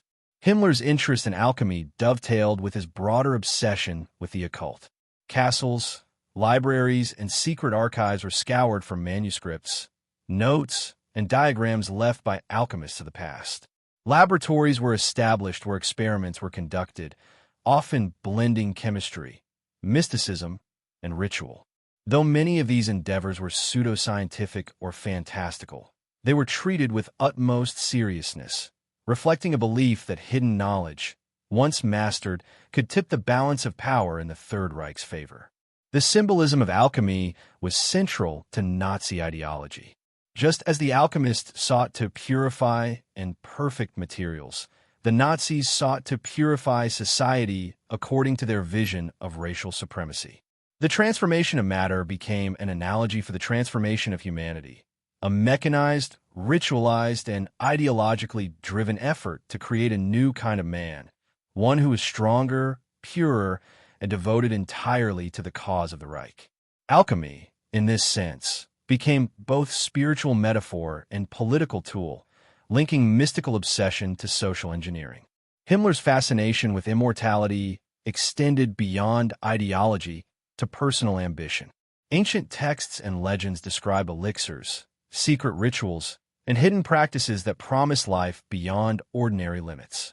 Himmler believed that by unlocking these secrets, the SS could create leaders, warriors, and operatives who were not only physically formidable, but spiritually and psychologically aligned with destiny itself.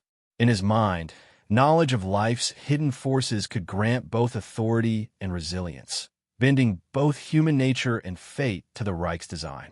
Experimental alchemy was intertwined with ritual. Laboratories were not just scientific spaces. They were ceremonial arenas where symbols, chants, and incantations accompanied the handling of substances and artifacts.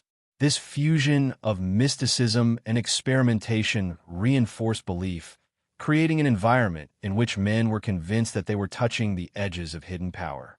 Ordinary chemistry became a vehicle for ideology, and the pursuit of immortality became a stage upon which the drama of destiny and ambition played out. The search for immortality also aligned with the Nazi fascination with ancient knowledge. Alchemists of the past were treated as visionaries, their writings mined for insights into human potential, natural law, and hidden energies. The SS collected texts from medieval Europe, the Middle East, and beyond, interpreting them through a lens of mystical ideology. Experiments were conducted not merely to replicate results, but to uncover principles that could confer advantage in warfare, governance, and even spiritual authority. Knowledge itself was weaponized, transformed into both literal and figurative power. Himmler's obsession with alchemy was not limited to theory. Field expeditions sought rare substances, sacred minerals, and ancient techniques thought to enhance vitality, mental acuity, or longevity. These quests were dangerous, often extending into remote regions or conflict zones, blending scholarship, mysticism, and adventure. The pursuit of alchemical secrets was thus both intellectual and practical, reflecting the broader Nazi desire to merge ideology, science, and hidden knowledge into instruments of control and domination. Alchemy also provided a psychological framework for the SS. Rituals, experiments, and the pursuit of hidden knowledge reinforced loyalty, discipline, and a sense of purpose. Men were told that their work was part of a grand, cosmic plan, connecting them to forces beyond ordinary comprehension. The symbolism of transformation, purification, and eternal life became intertwined with obedience, fanaticism, and ideological conviction. Alchemy, in this sense, was more than a pursuit of material results. It was a mechanism for shaping belief, behavior, and identity. Yet the pursuit of alchemy carried inherent dangers. Obsession with mystical secrets and immortality could distort judgment, justify cruelty, and amplify fanaticism. Experiments that blurred the line between science and superstition often led to irrational decisions, wasted resources, and a culture in which extraordinary claims justified extreme measures. Within the Third Reich, the allure of secret knowledge created both power and peril, shaping the mindset of leaders whose ambitions extended far beyond the mortal world. The quest for immortality also highlights the existential dimension of Nazi mysticism. Leaders like Himmler were not content with temporal power. They sought to transcend mortality, embedding the ideology of the Reich into the very fabric of life, death, and destiny. Alchemy symbolized this aspiration, offering both metaphor and method for achieving what was otherwise impossible. Transformation, both of matter and of man, became a defining motif of the regime's mystical vision. Ultimately, Nazi alchemy illustrates the dangerous intersection of obsession, ideology, and mysticism. It was a pursuit in which faith, pseudoscience, and ambition merged, creating both a psychological instrument and a philosophical justification for the Reich's actions. By blending ritual, scholarship, and experimentation, the SS sought to touch hidden forces, harness them for power, and shape both human destiny and historical events. In this shadowed world, nothing was neutral, and every act, scientific, ritual, or ideological, was infused with a weight of ambition, belief, and mystical purpose. The story of Nazi alchemy and the quest for immortality is not merely a historical curiosity. It is a lens into the psychological machinery of the Third Reich. It shows how mystical obsession can drive ambition, distort perception, and transform ideology into action. In Himmler's laboratories, castles, and archives, ancient texts and symbols were treated as instruments of power, reflecting a worldview in which knowledge, ritual, and belief could manipulate life itself. The pursuit of immortality became a metaphor for the Reich's broader ambition, the desire to create a world in which ideology, destiny, and human potential were fused under the authority of the Third Reich. In the end, Nazi alchemy was both literal and symbolic, practical and fantastical. It demonstrates the extent to which obsession with the hidden, the mystical, and the eternal shaped the thinking, actions, and ambitions of those who ran the Third Reich. From experiments to rituals, from texts to expeditions, the quest for immortality reflects a terrifying fusion of mythology, ideology, and human ambition, a quest that ultimately illustrates how belief in the extraordinary can reshape both perception and history. As the Third Reich's ambitions grew, the boundaries between science, mythology, and the supernatural became increasingly blurred. Among the most chilling manifestations of Hitler's and Himmler's occult obsession was the pursuit of weapons not merely of physical destruction, but of supernatural or mystical power. These projects were steeped in secrecy, blending advanced engineering, fringe science, and ritualized belief in ways that were as terrifying as they were audacious. The Nazis' obsession with occult weaponry was driven by the same conviction that guided their pursuit of relics, alchemy, and mystical artifacts, the belief that hidden knowledge could confer a decisive advantage. Conventional warfare was insufficient. To achieve ultimate victory and enforce the destiny of the Aryan race, the Reich needed weapons that could harness unseen forces. These were not just tools of destruction. They were instruments of cosmic authority capable of bending perception, morale, and perhaps reality itself. The Ahnenerbe and other secret organizations played central roles in these experiments. Researchers scoured ancient texts for forgotten techniques, seeking formulas, rituals, or technologies that might amplify power beyond conventional understanding.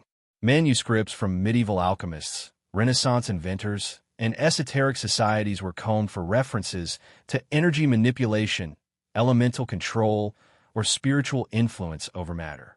The line between historical scholarship and mystical experimentation was deliberately blurred, creating an environment in which myth became a laboratory and belief became a method of engineering. One of the most notorious projects was the development of so-called vril, or energy-based weapons, inspired by esoteric writings and fringe science. These concepts envisioned devices capable of projecting force, influencing minds, or generating energy fields beyond conventional physics. Though most of these projects never reached operational reality, their mere pursuit illustrates the depth of Nazi ambition, in which mystical belief, pseudoscience, and strategic thinking converged in ways that bordered on fanaticism. Himmler and his inner circle believed that certain symbols, rituals, and alignments could enhance the potency of these weapons. Experiments were often conducted in secret facilities, where engineers, mystics, and occultists collaborated to channel supposed energies, whether through crystals, runes, or ceremonial practices. The intent was not only technical innovation, but psychological empowerment. Those working on these projects were convinced they were participating in forces that transcended ordinary science, granting the Reich a quasi-supernatural edge over its enemies.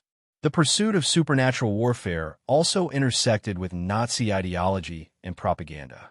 Rumors of occult weapons were deliberately circulated to intimidate enemies, reinforce internal morale, and create an aura of inevitability around the Reich's victories.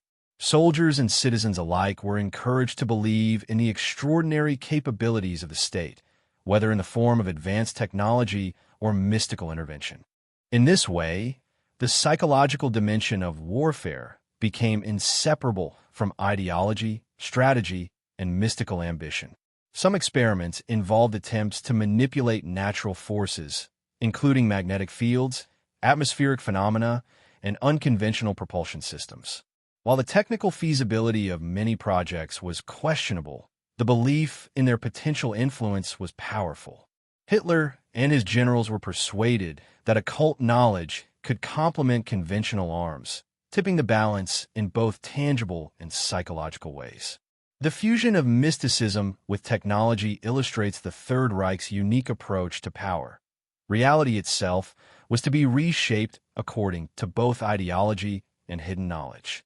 The most extreme manifestations of occult weaponry were intertwined with notions of destiny and divine favor. The Nazis did not view these devices as mere machines. They were sacred instruments, extensions of the Reich's cosmic mission.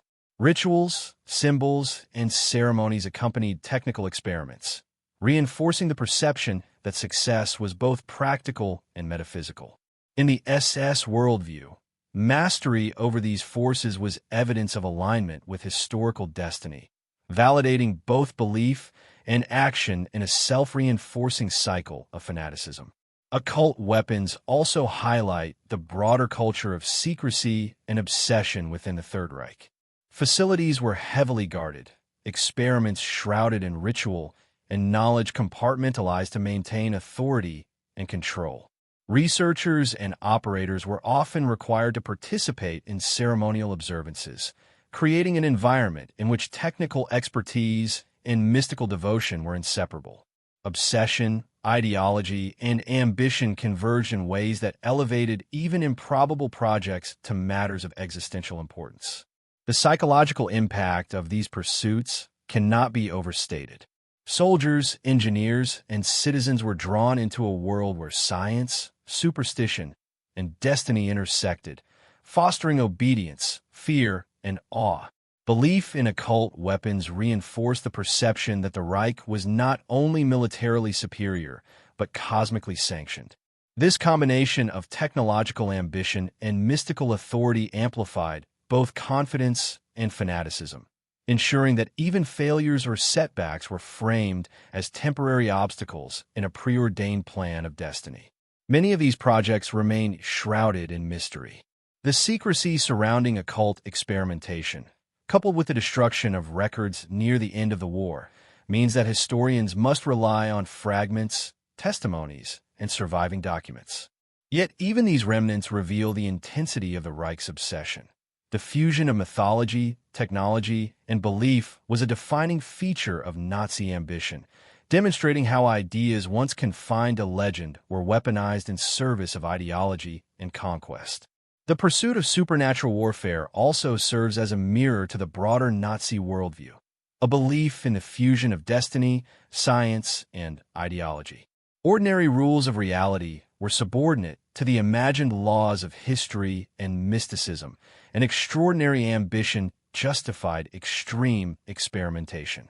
The drive to harness hidden forces was not a marginal pursuit. It was a central feature of the Reich psychology, reflecting the ways in which obsession with the unseen shaped decision-making, strategy, and the very machinery of power. Ultimately, Nazi occult weapons were more than technical or mystical curiosities. They were emblematic of the regime's attempt to control not only the material world, but perception, morale, and belief. The combination of secrecy, ritual, and pseudoscientific experimentation illustrates the terrifying intersection of obsession, ideology, and ambition. In these projects, one can see a pattern that echoes throughout Hitler's occult pursuits. The desire to master the unseen, manipulate destiny, and fuse belief with action to achieve unimaginable power. The story of occult weapons reminds us that the Third Reich's pursuit of power extended far beyond conventional means. It was a world in which myth and science were indistinguishable, where ambition justified extreme experimentation, and where belief in the extraordinary guided both perception and action.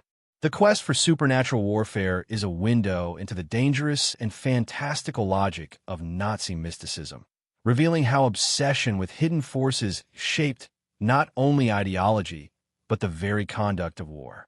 Long before Hitler rose to power, a shadowy organization known as the Thule Society had laid the mystical foundations that would later shape the Third Reich. Founded in Munich in 1918, the Thule Society was ostensibly a secretive group of occultists, scholars, and nationalists, but its influence extended far beyond esoteric discussion.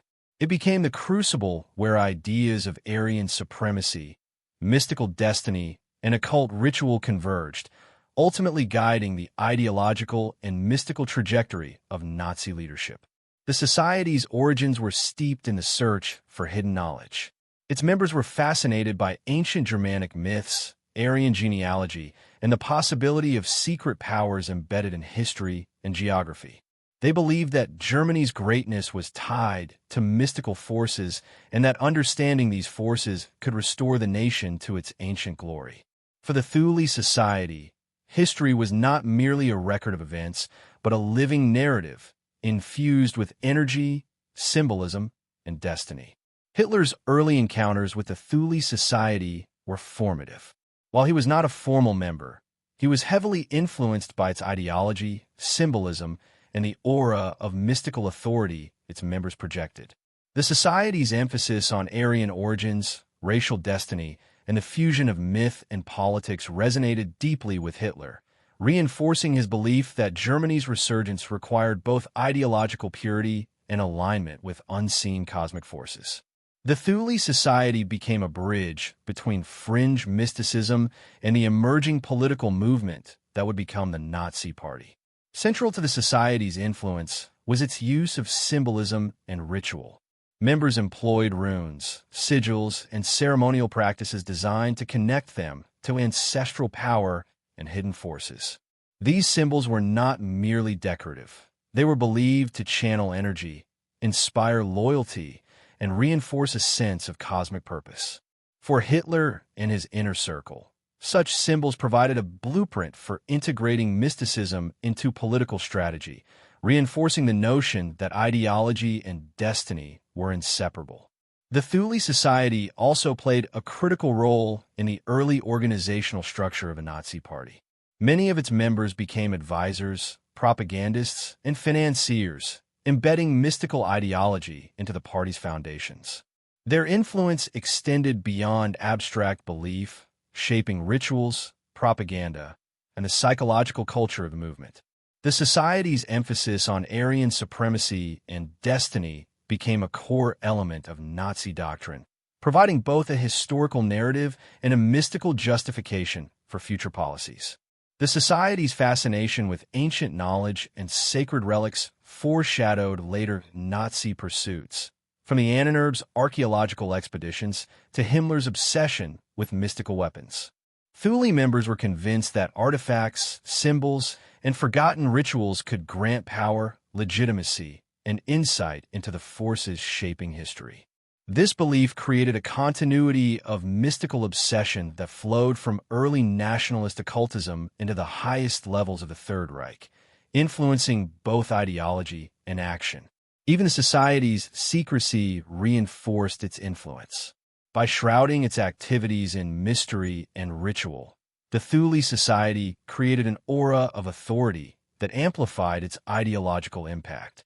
Those who interacted with the group were drawn into a world where knowledge was power, myth was reality, and destiny was intertwined with belief.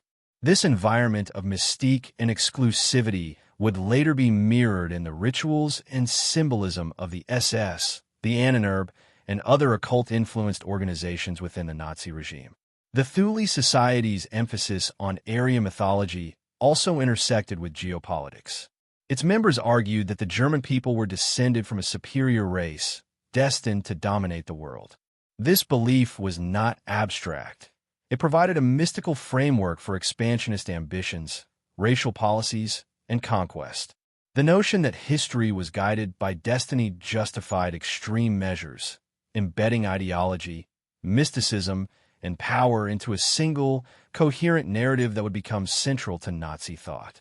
While the Society's influence on Hitler is sometimes understated, it is clear that its mystical and ideological frameworks laid the groundwork for many of the Third Reich's occult pursuits. The fascination with ancestral heritage, sacred artifacts, and cosmic destiny can be traced back to Thule teachings, demonstrating how early occultism shaped the regime's obsession with hidden power. It provided both the vocabulary and the symbolism that would permeate Nazi ritual, architecture, and psychological strategy. The Thule Society also illustrates the broader phenomenon of mysticism intersecting with politics. In post-World War I Germany, where national humiliation and social upheaval created fertile ground for radical ideas, the Society offered a vision in which history, ideology, and hidden knowledge converged. It was a potent combination. By linking mystical belief to nationalist ideology, the Thule Society provided both a spiritual and political roadmap, one that would resonate in Hitler's worldview and the rituals of the Nazi elite. In the end, the Thule Society's legacy is inseparable from the occult undercurrents of the Third Reich. It represents the origin point of a mystical obsession that would later manifest in the Ahnenerbe, the search for relics like the Spear of Destiny, and the ritualized practices of the SS. By blending mythology, mysticism, and ideology, the Society created a template for how obsession with the hidden, the sacred, and the ancestral could be transformed into political and psychological power. Through its symbols, rituals, and doctrines, the Thule Society helped shape a worldview in which destiny, ideology, and mysticism were inseparable. Its teachings provided both a justification for conquest and a psychological framework for belief, reinforcing the sense that the Reich was part of a cosmic narrative. Understanding the Thule Society is therefore essential to understanding the mystical and ideological currents that course through the Third Reich, influencing not only strategy and policy, but the very perception of history, power, and destiny. The story of the Thule Society is a reminder of how secretive belief systems can infiltrate politics and ideology, shaping events in ways that are both subtle and profound. By embedding mysticism into the foundations of the Nazi movement, the Society ensured that occultism was not a peripheral curiosity, but a central element of the Third Reich's worldview. A worldview in which hidden forces, ancestral power, and cosmic destiny justified ambition, obsession, and ultimately atrocities. The mysticism of the Third Reich was never purely theoretical. Nowhere was this more evident than within the SS, the elite paramilitary organization charged with both enforcing Nazi ideology and embodying its mystical vision. Under Heinrich Himmler's obsessive guidance, the SS became not only a military force but a ceremonial brotherhood, steeped in ritual, symbolism, and esoteric practices designed to mold men into instruments of destiny. These rites were carefully structured, blending mythology, psychology, and obedience into a system that reinforced both loyalty and ideological zeal. Himmler viewed the SS as a spiritual elite, distinct from the broader population. Ordinary soldiers fought wars. The SS was to participate in a sacred mission, embodying the ideals of racial purity, mystical discipline, and cosmic purpose. Rituals were designed to cultivate an identity that transcended the mundane, transforming men psychologically and spiritually. Through ceremonies, initiates were made to feel part of a lineage that stretched back to the ancient Aryans, connecting them to forces beyond ordinary perception. One of the most famous locations for these rites was Wewelsburg Castle in Westphalia. Himmler envisioned it as the spiritual center of the SS, a ceremonial space where esoteric teachings could be enacted and where the boundaries between myth, history, and ideology were deliberately blurred. The castle's architecture itself was designed to inspire awe and reinforce mystical symbolism. Rooms, staircases, and chambers were arranged to reflect cosmological principles and esoteric teachings, reinforcing the sense that the SS were participants in a grand, hidden order. Initiation ceremonies were both dramatic and psychologically powerful. New members were often required to swear oaths that bound them not merely to Hitler, but to the mystical mission of the SS. These oaths were accompanied by rituals that invoked ancestral spirits, runic symbols, and sacred imagery, creating a profound sense of participation in a cosmic drama. Initiates were told that their service was eternal, connecting them not only to the Third Reich, but to a hidden spiritual hierarchy that transcended history and mortality. The use of symbols in these rites was central to their power. Runes, the black sun, and other esoteric emblems were incorporated into ceremonies, uniforms, and regalia, serving as both psychological reinforcement and ideological instruction. Symbols were treated as conduits of energy, capable of inspiring courage, loyalty, and fanatical devotion. The careful choreography of rituals ensured that the men internalized these symbols, merging belief with identity and loyalty with mystical purpose. The esoteric training of SS officers extended beyond ceremony. Instruction in occult philosophy, mythology, and racial theory was intended to cultivate both knowledge and a sense of destiny. Officers were educated to see themselves as custodians of hidden wisdom, responsible for aligning action with cosmic principles. This training blurred the lines between thought, belief, and obedience, creating a cadre of men whose perception of reality was deeply intertwined with ideology and mysticism. Rituals often included references to ancestral power and cosmic destiny. Ceremonial spaces were arranged according to numerology, sacred geometry, and runic symbolism. Initiates were guided through meditative and reflective exercises designed to heighten awareness of their role in the spiritual mission of the Reich. Every act, from the placement of candles to the recitation of oaths, was infused with symbolic meaning, creating a psychological environment in which obedience, loyalty, and belief became inseparable. The esoteric rites also reinforced hierarchy and loyalty within the SS. Each level of initiation brought new knowledge, privileges, and responsibilities, mirroring a spiritual ascent. Men were conditioned to see themselves as part of a continuum that linked past, present, and future. A mystical lineage that justified authority, reinforced obedience, and created a profound sense of purpose.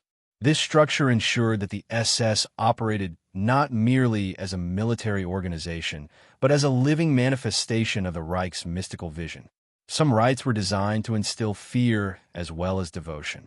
Initiates were made to confront symbolic representations of chaos, impurity, and opposition, reinforcing the belief that the SS was engaged in a cosmic struggle against both internal and external forces. These experiences strengthened loyalty and ideological commitment, conditioning members to act without hesitation in the service of the Reich, even in morally questionable or brutal circumstances. Ritual became both psychological training and a reinforcement of ideological conditioning.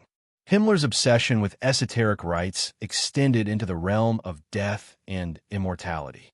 Funerary practices, memorials, and commemorations were carefully orchestrated to emphasize continuity, lineage, and eternal mission.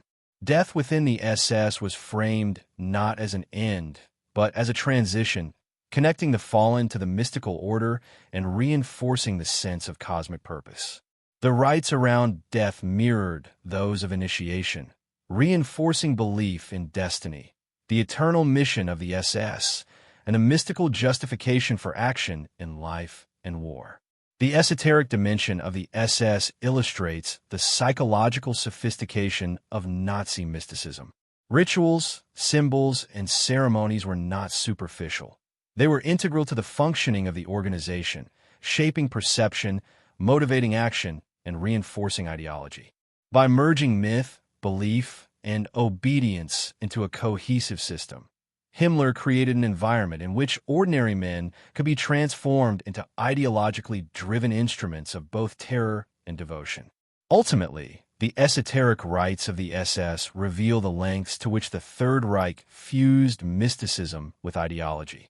These ceremonies were designed to cultivate loyalty, reinforce belief in destiny, and create psychological resilience in the face of extraordinary challenges. They demonstrate how symbols, ritual, and ideology can become instruments of power, shaping both thought and action in ways that transcend conventional authority. The story of the SS esoteric practices is also a cautionary tale about the power of belief and ritual. By embedding mystical doctrine into everyday life, the Reich created a system in which ideology, obedience, and devotion were inseparable. The esoteric rites of the SS were not merely ceremonial. They were central to the psychological and spiritual architecture of the Third Reich, illuminating the depths of obsession, the fusion of mysticism with power, and the terrifying efficiency of belief transformed into action. In the end, the esoteric rites within the SS were both symbolic and functional. They were instruments of psychological control, ideological reinforcement, and mystical enactment. Through these rituals, the Third Reich demonstrated how obsession with the hidden and sacred could shape organizations, manipulate perception, and direct action. The SS became more than a military force. It became a ceremonial manifestation of ideology, myth, and destiny, a living embodiment of the mystical currents that flowed beneath the surface of the Third Reich. Among the many mechanisms of Nazi mysticism, the Ahnenerbe stands out as one of the most audacious and sinister. Established under Heinrich Himmler in 1935, the Ahnenerbe, or Ancestral Heritage Research and Teaching Society, was ostensibly a scholarly organization devoted to uncovering the roots of the Aryan race. Yet beneath the veneer of academic inquiry lay a darker ambition: to wield ancient knowledge, sacred artifacts, and esoteric power as tools of domination, ideology, and mystical obsession.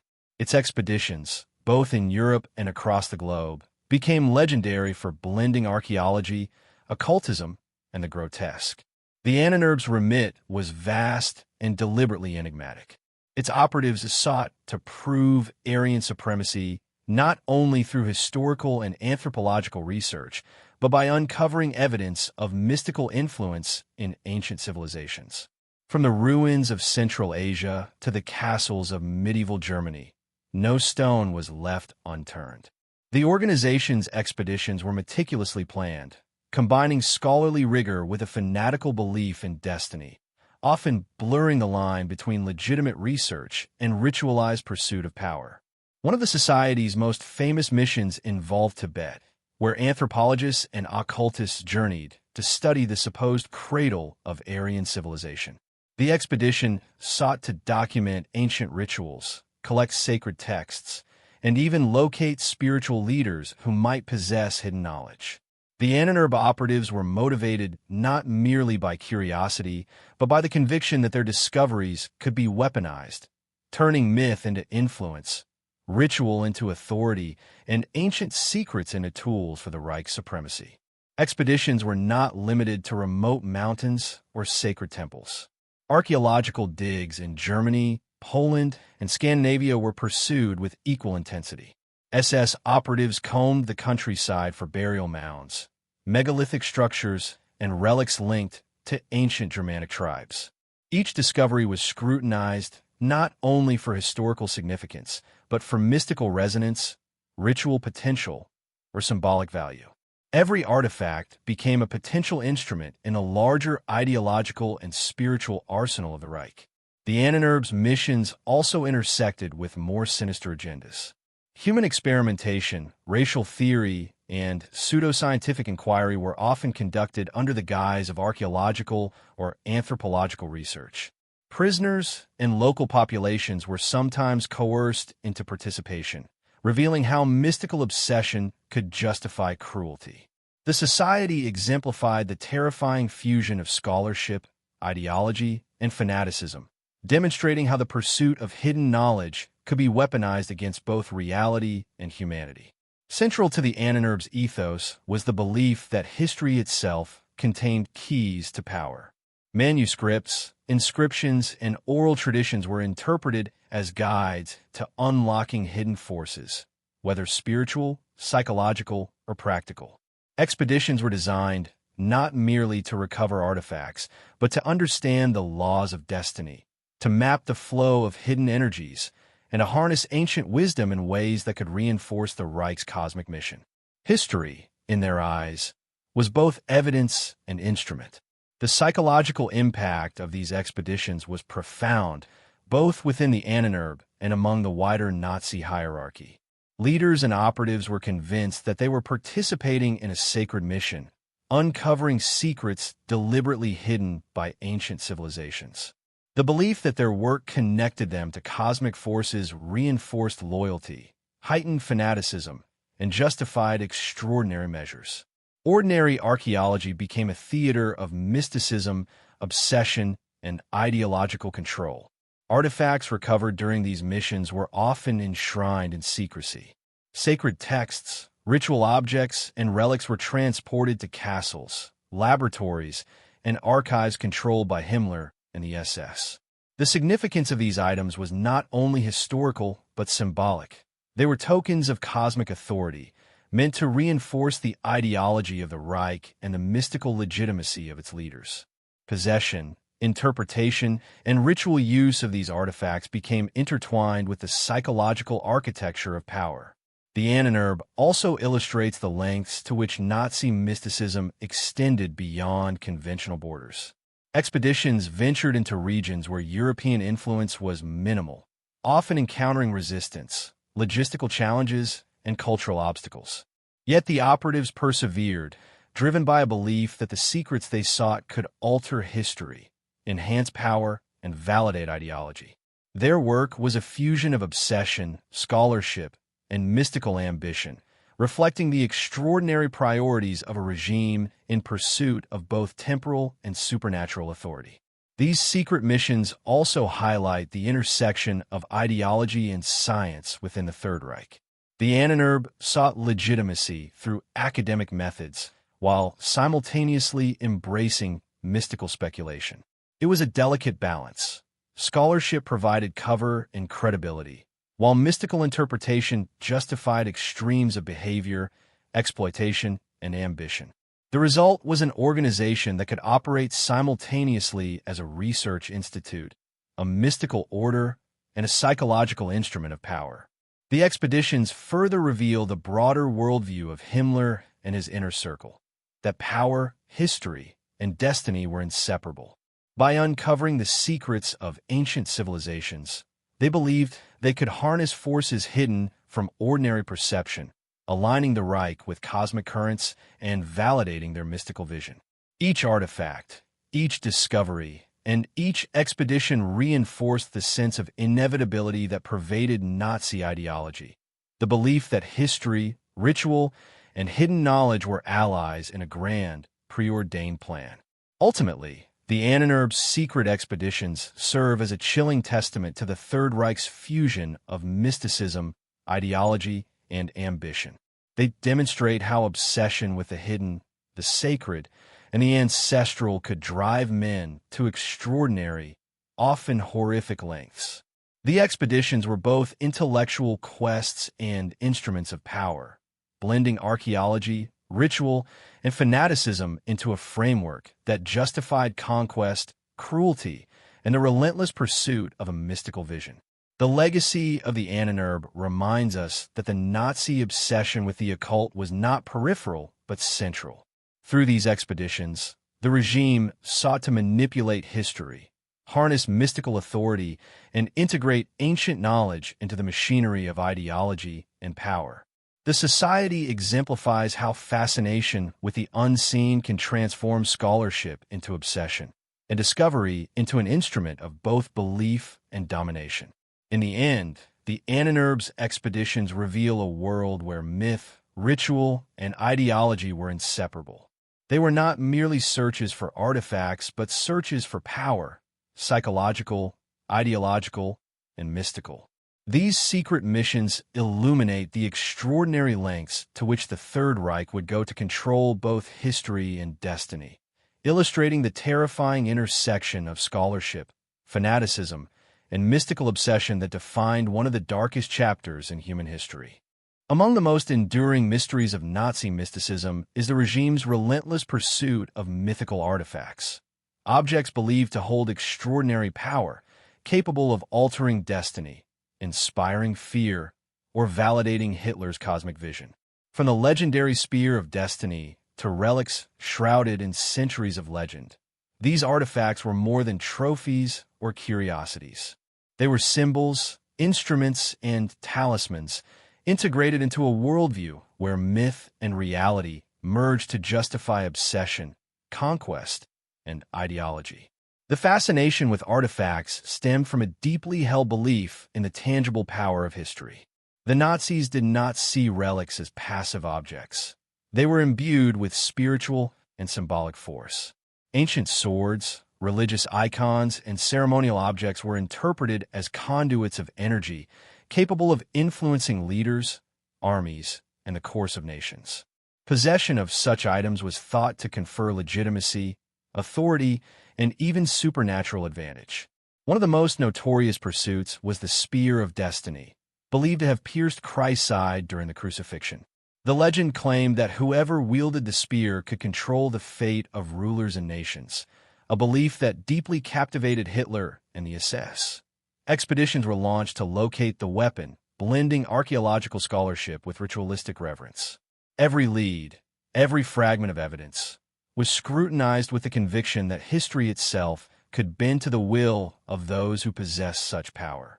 But the spear was only one among many artifacts that fascinated the Third Reich. Sacred relics from the Holy Roman Empire, ancient Nordic amulets, and even medieval manuscripts were sought with equal fervor. Each object was assigned mystical significance, often linked to prophecies, cosmic forces, or ancestral power. In the eyes of the Nazi elite, the artifacts were more than historical items. They were instruments of destiny, capable of legitimizing authority and enforcing ideological vision. The Ahnenerbe, Himmler's Society of Ancestral Research, played a central role in this pursuit. Archaeologists, historians, and occultists were dispatched across Europe and beyond, combing through monasteries, castles, and ancient sites. Expeditions were meticulously planned, combining scholarly rigor with mystical interpretation. Every object discovered was analyzed not only for its historical authenticity, but for its symbolic resonance, ritual potential, and perceived ability to shape events. Artifacts also held immense psychological power. Their existence and the belief in their potency reinforced loyalty, inspired fear, and created an aura of inevitability around Nazi ambition.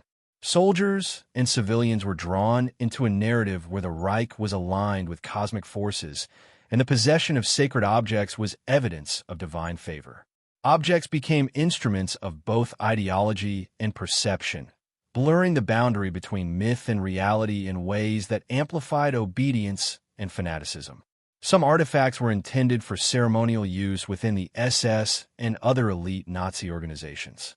Rituals incorporated sacred swords, insignias, and talismans, linking initiates to a spiritual lineage that predated the Reich itself. The ceremonies were carefully orchestrated, using symbols and objects to evoke ancestral power, cosmic destiny, and ideological legitimacy. Through these rites, artifacts became more than relics. They were focal points of mystical and psychological authority. The pursuit of artifacts also intersected with geopolitics and conquest. Regions rich in historical relics became targets not merely for strategic advantage, but for ideological and mystical significance. Museums, cathedrals, and private collections were plundered under the guise of scholarship, archaeology, or military necessity. Every recovered object was interpreted as a token of power, a tangible link to hidden forces that could be harnessed to further the Reich's vision. Yet many of these pursuits bordered on obsession. The Nazi elite were often driven more by belief in symbolic and mystical potency than by practical necessity. Archaeological expeditions could span years, consuming resources and risking lives, all in the pursuit of objects whose influence was unproven but ideologically potent. The blending of myth, history, and obsession created a worldview in which artifacts were not merely decorative or historical. They were instruments capable of shaping perception, action, and destiny. The mythology surrounding these objects was carefully cultivated. Propaganda often amplified claims of their power, linking discoveries to destiny, divine favor, or historical inevitability. Soldiers, leaders, and the public were encouraged to perceive the Reich not just as a political or military power, but as a movement aligned with cosmic forces, validated by the possession of extraordinary objects. Belief, in this context, became as powerful as possession itself. Artifacts also reveal the psychological strategies employed by the Third Reich. By investing historical objects with mystical significance, The regime created a narrative in which the past justified the present. Leaders and citizens were drawn into a perception of inevitability, convinced that the Reich's actions were not only politically or militarily necessary, but historically and cosmically sanctioned. Myth, in the hands of the Nazis, became a tool of control, shaping thought, behavior, and ambition. The legacy of these artifacts extends beyond the war. Many were lost, hidden, or destroyed, leaving behind fragments of myth, speculation, and evidence.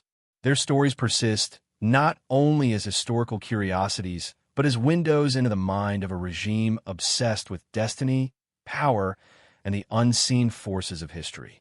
They illustrate how belief, symbolism, and obsession can transform objects into instruments of ideology, shaping both perception and action in ways that outlast their physical existence. Ultimately, the mythical artifacts of the Third Reich are a testament to the convergence of obsession, ideology, and mysticism. They were not merely historical curiosities. They were instruments, symbols, and talismans, integral to the psychological and ideological architecture of Nazi power. Through their pursuit, the regime sought to manipulate history, destiny, and perception, demonstrating the extraordinary lengths to which belief in the extraordinary can shape reality. In the end, the artifacts symbolize the essence of Nazi occultism, a world in which myth and history, ideology and obsession, merge to justify ambition, enforce loyalty, and pursue power on both tangible and mystical levels. They remind us that the Third Reich was not merely a political or military phenomenon. It was a psychological and mystical enterprise in which the pursuit of hidden power could redefine reality itself.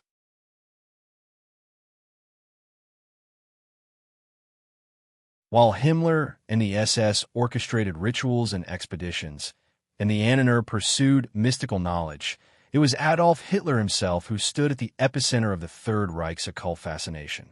Hitler's personal obsessions with relics, myths, and mystical forces were not mere eccentricities. They shaped strategy, inspired fanaticism, and intertwined ideology with an almost religious fervor.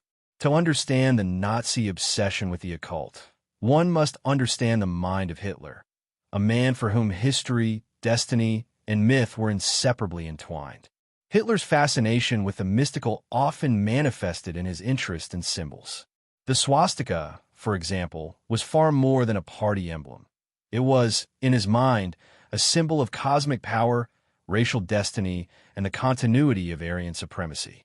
He believed that symbols could channel energy, inspire loyalty, and unify the populace in ways that logic or rhetoric alone could not achieve. This belief extended to flags, insignias, and even architectural designs, which were all infused with mystical significance. Relics and artifacts were central to Hitler's obsession. He pursued legendary items such as the Holy Lance, the Spear of Destiny, and other relics purported to hold extraordinary power. Hitler's belief in the potency of these objects was profound. He imagined that they could grant strategic advantage, confer legitimacy, or even bend fate itself. His insistence on locating and possessing such relics illustrates a mind consumed by both ideology and the mystical, blending historical obsession with a quasi-religious desire to control destiny. Hitler's engagement with the occult was also deeply personal. He was drawn to astrology, numerology, and ancient prophecy, often consulting advisors who claimed to possess esoteric knowledge. Dates for military campaigns, political announcements, and personal appearances were sometimes chosen based on mystical calculations or symbolic significance. To Hitler, the alignment of history, ritual, and action was not coincidence. It was destiny, guided by forces visible only to those attuned to the hidden currents of the world. The Führer's obsession extended to architecture and sacred spaces. He favored monumental structures designed to awe and inspire, embedding symbolism that reflected Aryan ideals, cosmic order, and mystical authority. Buildings, monuments, and ceremonial sites were intended not merely to house events, but to evoke psychological and spiritual responses, aligning spectators, participants, and leaders with an imagined cosmic order. The design and function of space became an extension of ideology, ritual, and occult belief. Hitler was also captivated by the notion of prophecy and historical inevitability. He studied texts and listened to advisors who interpreted the past as a roadmap for the future, providing both justification and motivation for conquest. Wars, alliances, and political moves were often framed as the fulfillment of destiny, reinforcing the belief that the Reich's actions were preordained. In Hitler's mind, the occult was not abstract. It was practical, guiding both decision-making and perception of the world. His obsession with the mystical was not limited to personal belief. It shaped policy and governance. Expeditions to recover relics, the creation of the Annenherb, and the ritualization of the SS were all manifestations of his desire to control both the tangible and intangible aspects of power. Hitler's belief in the unseen forces of history and destiny justified extraordinary measures, blending fanaticism, ideology, and strategic calculation in a way that few could comprehend outside the inner circles of the Reich. Astrology and numerology played a surprising role in decision-making. Hitler's inner circle often consulted mystics who interpreted celestial events or symbolic patterns as omens. Military campaigns were timed with celestial alignments. Political announcements were chosen for their auspicious dates, and symbolic acts were performed to reinforce the sense of divine favor. These practices illustrate the extent to which mystical belief permeated both strategy and psychology within the Nazi hierarchy. Hitler's personal library reflected his obsession with the mystical and the arcane. Rare manuscripts, esoteric texts, and works on occult philosophy were collected, studied, and used to guide both thought and action. These books were not mere curiosities. They were tools for shaping ideology, understanding history, and envisioning the Reich's destiny. Through them, Hitler immersed himself in a world where myth, ritual, and ideology converged, blurring the line between belief and policy, fantasy and action. The personal dimension of Hitler's occult obsession also reveals the psychological mechanisms of control and authority. By projecting an aura of mystical insight, he reinforced his status as both ideological and spiritual leader. Followers were drawn into a world where obedience, belief, and destiny were inseparable, creating an environment in which fanaticism was both justified and reinforced. Hitler's personal mysticism became a model for the broader cult of ideology, infusing politics with ritual, history, and quasi-religious devotion. Hitler's obsession with the occult also intersected with his apocalyptic vision of the world. He perceived history as a cosmic struggle, in which Aryan destiny, mystical forces, and political ambition were intertwined. Victory, in this context, was not only political or military, but spiritual, validating both ideology and the belief in hidden currents guiding events. The Reich was, in his mind, both instrument and manifestation of a higher order, its actions justified by destiny and mystical design. This obsession, however, carried profound consequences. Decisions influenced by esoteric beliefs were sometimes detached from practical reality, blending superstition with strategy in ways that could be reckless or fanatical. Yet the belief in mystical guidance reinforced cohesion, ambition, and ideological zeal, illustrating the dangerous fusion of obsession, psychology, and political authority. Hitler's mysticism was both a tool and a liability, shaping the trajectory of events while binding him and his followers to an imagined cosmic narrative. Ultimately, Hitler's personal obsession with the occult illuminates the central theme of Nazi mysticism, the intertwining of ideology, destiny, and hidden forces. Through symbols, artifacts, rituals, and esoteric belief, he sought to control both perception and reality, to align the Reich with cosmic order, and to justify ambition with mystical inevitability. His personal fascinations were not private indulgences. They were catalysts for policy, strategy, and the fanaticism that defined the Third Reich. The story of Hitler's occult obsession is both mesmerizing and terrifying.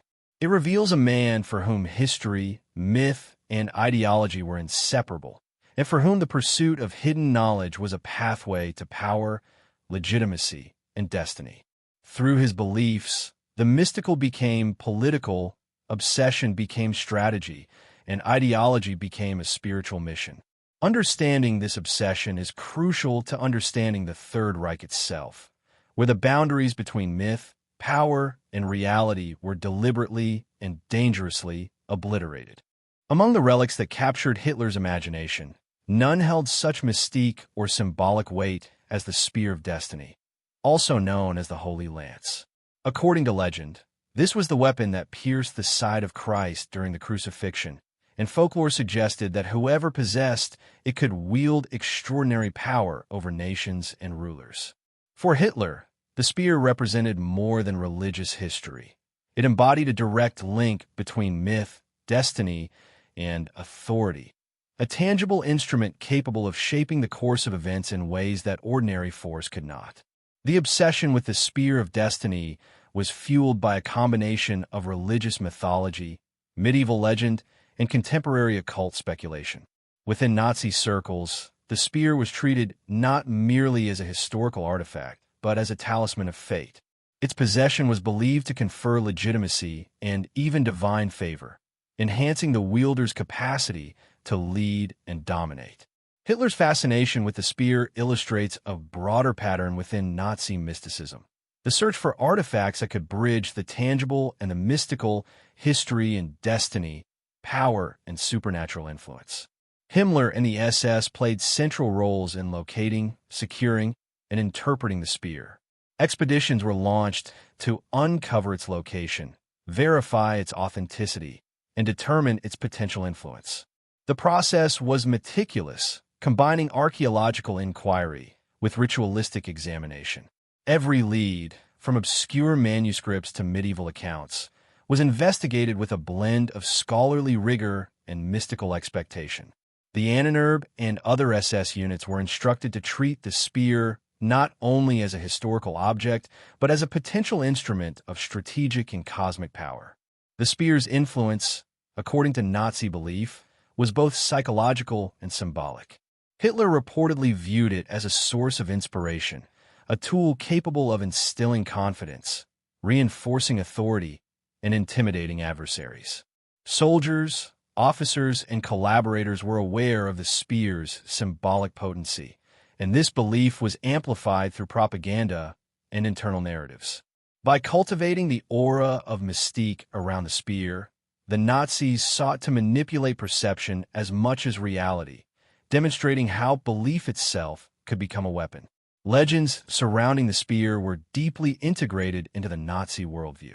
Texts from medieval chronicles, religious lore, and esoteric treatises were interpreted as proof of the spear's power and its connection to destiny.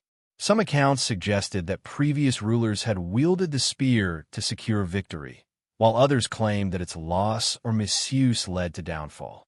For Hitler and his inner circle, these stories were not mere fables. They were lessons and warnings, guiding the search for artifacts and informing strategic decisions. The pursuit of the Spear of Destiny also reflects the fusion of personal obsession and state ambition. Hitler's desire to possess the spear was intertwined with his vision of historical inevitability.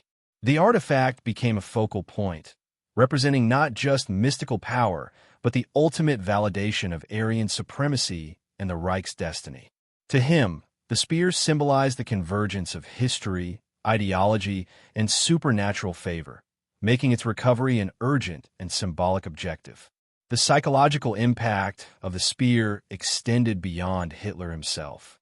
Within the SS and other elite circles, belief in its mystical influence reinforced loyalty and obedience. Initiates and officers were encouraged to view the spear as evidence of the Reich's preordained mission, a tangible confirmation of divine or cosmic alignment. This reinforced the sense of inevitability and righteous purpose that characterized Nazi ideology, blending spiritual belief with political and military ambition. The spear also illustrates the interplay between myth and action in Nazi strategy. While its direct physical power was unproven, the symbolic authority it conferred was potent. Rituals, ceremonies, and propaganda surrounding the artifact amplified its significance, demonstrating how belief in mystical objects could shape perception, inspire obedience, and influence decisions. The spear became a psychological instrument as much as a relic, showing the remarkable reach of Hitler's occult obsession. Contemporary accounts suggest that Hitler personally handled or closely inspected the spear, believing in its ability to channel extraordinary forces. Its presence was thought to augment confidence and reinforce the narrative that history itself supported the Reich's mission. Soldiers and civilians were exposed to stories of the spear's power, creating a feedback loop of belief, authority, and mystique. Even the mere rumor of possession was enough to intimidate rivals and inspire devotion, underscoring the psychological dimension of Nazi occultism. The Spear of Destiny also reveals the broader Nazi strategy of legitimizing ambition through myth. By connecting contemporary action to legendary artifacts, Hitler and his advisors framed the Reich's expansion, conquest, and ideological campaigns as fulfillment of a preordained plan. Objects like the spear were treated as evidence of cosmic alignment, reinforcing the idea that the Nazis were not merely participants in history, but agents of destiny, acting under the guidance of hidden forces that validated their authority. Yet the obsession with the spear had darker implications. In the context of war, belief in mystical advantage sometimes influenced strategy and decision-making, blurring the line between rational calculation and symbolic imperative. The pursuit of artifacts became a form of psychological warfare, both internally, strengthening morale and loyalty, and externally, intimidating enemies with the perception of supernatural favor. In this way, mystical belief was weaponized, shaping both perception and action in ways that extended far beyond traditional military tactics. Historians continue to debate the actual influence of the Spear of Destiny, but its symbolic role within the Third Reich is undeniable. It exemplifies the ways in which myth, obsession, and ideology were intertwined, demonstrating how belief in mystical artifacts could justify extraordinary ambition, inspire fanaticism, and shape perception at every level of power. For Hitler, the spear was not a relic to be admired. It was a tool, a talisman, and a symbol of preordained authority. Ultimately, the story of the Spear of Destiny highlights the perilous power of belief. In the hands of a leader consumed by ideology, myth, and mysticism, an ancient artifact became a focal point for strategy, ambition, and psychological manipulation. The spear is a reminder that in the Third Reich, the boundaries between reality and legend, history and destiny, were deliberately blurred, and that obsession with the mystical could transform perception, policy, and action in ways both extraordinary and terrifying. Through the Spear of Destiny, the Third Reich demonstrated the extraordinary lengths to which belief in the unseen could influence history. The artifact's pursuit illuminates the psychological, ideological, and mystical currents that flowed through the Nazi hierarchy, revealing how obsession with legendary power shaped one of the darkest chapters in human history. In the end, the spear is more than a relic. It is a symbol of the dangerous convergence of myth, obsession, and authority. The Third Reich's obsession with the mystical extended far beyond secret societies and esoteric expeditions. It was carefully woven into the very fabric of Nazi propaganda. For Hitler and his inner circle, the occult was not simply a private fascination. It was a tool, a lens through which the public could be mesmerized, manipulated, and made to believe in the inevitability of Aryan destiny.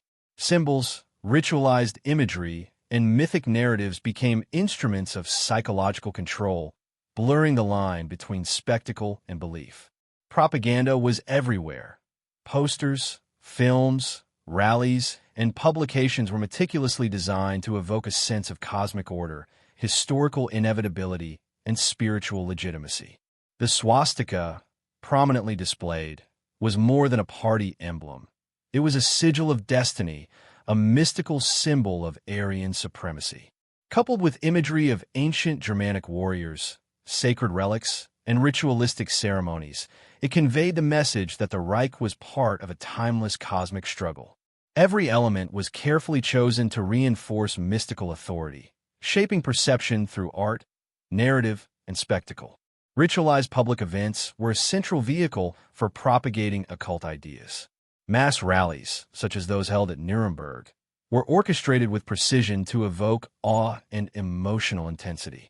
Uniformed SS members, illuminated by torches, arranged in perfectly geometric formations, created a visual language that suggested order, power, and inevitability.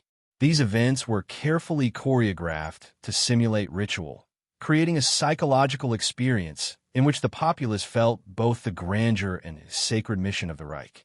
The theatricality of these spectacles extended to architecture and stage design. Buildings, podiums, and parade grounds were constructed with an eye toward symbolic resonance, incorporating geometric patterns, monumental scale, and references to ancient myths. Hitler's speeches, amplified by these surroundings, became more than political rhetoric. They were transformative performances that reinforced mystical narratives, instilled loyalty, and made ideology feel preordained. Spectators were not merely audiences. They were participants in a living ritual that fused politics with myth and psychology. Visual propaganda further emphasized the connection between the Reich and a cosmic mission.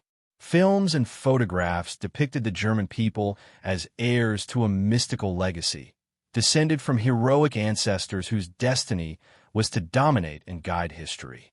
Myths of Aryan purity were reinforced through imagery of strength, beauty, and martial discipline, creating a narrative in which the Reich was both continuation and culmination of a sacred lineage. Objects, symbols, and ceremonies became semi-sacred, conveying power and inevitability through both sight and suggestion. The occult also infiltrated written propaganda. Newspapers, books, and pamphlets often incorporated myths, esoteric references, and allegorical narratives designed to appeal to the subconscious as much as to reason. Ancient legends were reinterpreted to glorify Aryan ancestry, demonize enemies, and provide mystical justification for conquest. Propaganda writers, under the guidance of Himmler and other occult-influenced leaders, were instructed to weave history, myth, and ideology into a seamless narrative that reinforced loyalty, inspired awe, and created psychological dependence on the Führer and the Reich. Relics and symbols were deliberately incorporated into public imagery. Photographs of SS officers holding swords, depictions of ceremonial banners, and artistic representations of sacred objects linked contemporary action with historical and mystical precedent. These images were not merely decorative.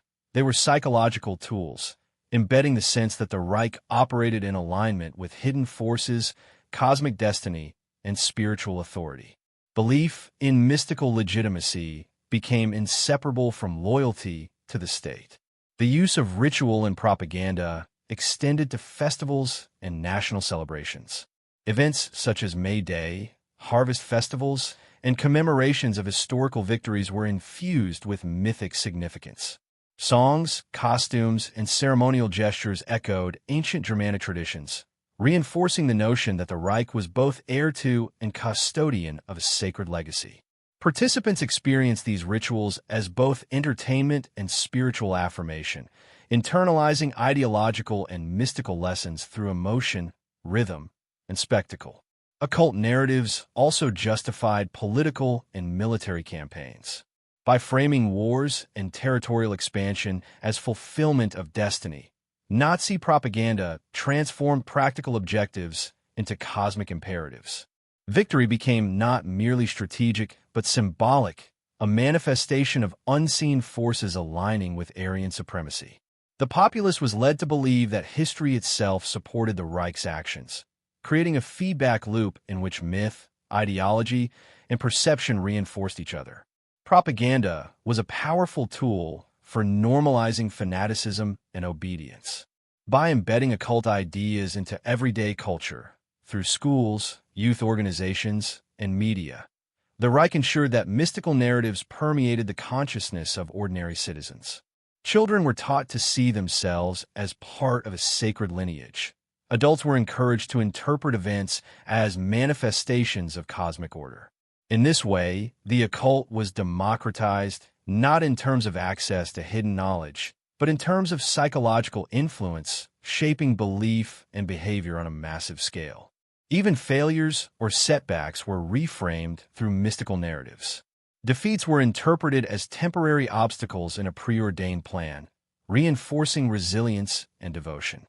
Propaganda exploited the tension between expectation and reality, using symbolism, myth, and storytelling to maintain faith in destiny. Belief became both shield and weapon, enabling the regime to sustain loyalty even in the face of adversity. The occult dimension of Nazi propaganda highlights the regime's psychological sophistication. It demonstrates how symbols, ritual, and myth can be harnessed to manipulate perception, inspire devotion, and normalize fanaticism.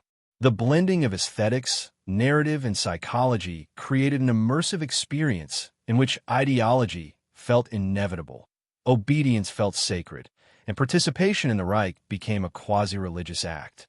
Ultimately, the occult practices in Nazi propaganda reveal the regime's understanding of the human psyche.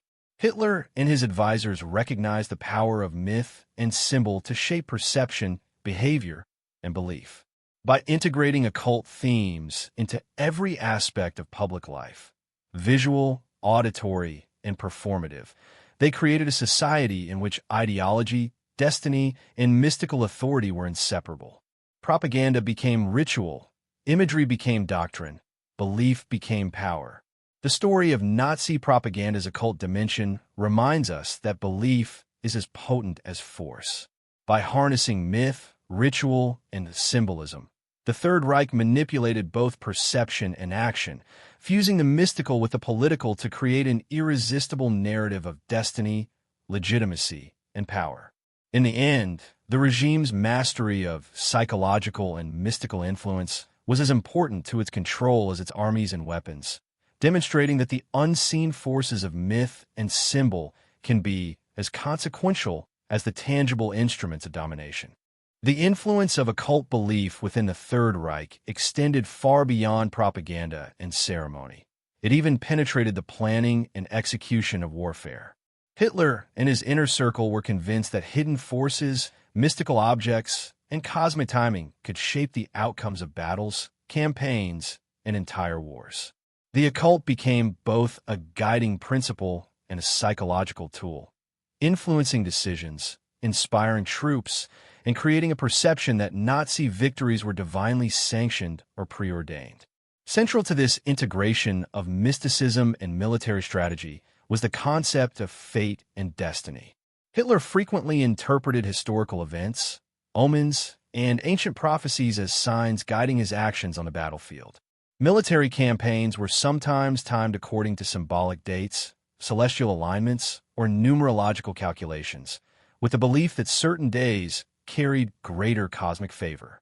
Operations were therefore not only logistical challenges, but ritualized acts, aligned with a mystical vision of inevitability.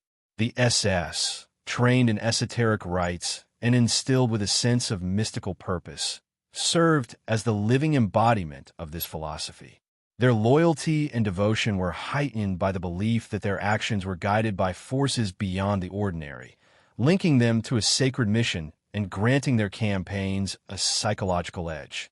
The combination of ideological zeal, ritualized training, and belief in supernatural favor created an army whose morale and obedience were reinforced by mystical conviction as much as military discipline. Certain expeditions and campaigns were directly influenced by the pursuit of artifacts or mystical advantage. Intelligence gathered by the Ahnenerbe, for example, sometimes shaped military decisions, particularly when there was a belief that historical or sacred sites contained strategic or spiritual importance. Battles were framed in esoteric terms, with the capture of specific locations imbued with symbolic or mystical significance. In this way, The Reich merged tangible military objectives with psychological and ideological imperatives. The use of symbols in warfare was pervasive. The swastika, banners, and ceremonial regalia were displayed prominently during troop movements, parades, and military actions. These symbols served a dual purpose. They reinforced internal cohesion, ensuring soldiers felt part of a divinely guided mission, and they intimidated adversaries, who were confronted by the aura of ritualized power. The line between psychological warfare and mystical assertion became deliberately blurred, enhancing the Reich's perceived authority on both the battlefield and in public perception. Hitler's personal obsession with mystical timing also affected operational planning. Historical accounts suggest that he sometimes delayed or advanced campaigns based on symbolic calculations, believing that alignment with cosmic forces would guarantee success. Advisors trained in astrology, numerology, or esoteric philosophy were consulted to determine the most auspicious times for action. While not all of these decisions were strategically sound, they reveal the depth of the regime's mystical worldview and its influence on real-world military operations. The belief in supernatural influence also shaped the use of elite units. The SS and other specially trained forces were considered instruments of destiny, carrying out missions that ordinary soldiers could not fully comprehend. Their actions were framed as both military and mystical achievements, reinforcing the sense of inevitability and cosmic alignment. Ritual, symbolism, and psychological conditioning transformed soldiers into participants in a grand, preordained struggle, where failure was inconceivable and loyalty absolute. Artifacts recovered by the Ahnenerbe and other expeditions were sometimes incorporated into military planning or ceremonial presentation. Swords, banners, and talismans were believed to carry power that could bolster morale, intimidate enemies, or even influence the course of battles. While the tangible effects of these objects remain debatable, their symbolic impact was undeniable, reinforcing the connection between ideology, mysticism, and martial action. The occult also provided a framework for interpreting setbacks and failures. Defeats were often rationalized as temporary obstacles in a larger mystical plan, reinforcing perseverance and ideological commitment. The psychological reinforcement offered by mystical interpretation allowed the regime to sustain morale even in the face of adversity, demonstrating the practical utility of belief in guiding perception and behavior during the chaos of war. Propaganda during wartime frequently intertwined with occult ideology, portraying military victories as manifestations of cosmic favor. Victories were framed not merely as tactical successes, but as signs that the Reich was aligned with history and destiny.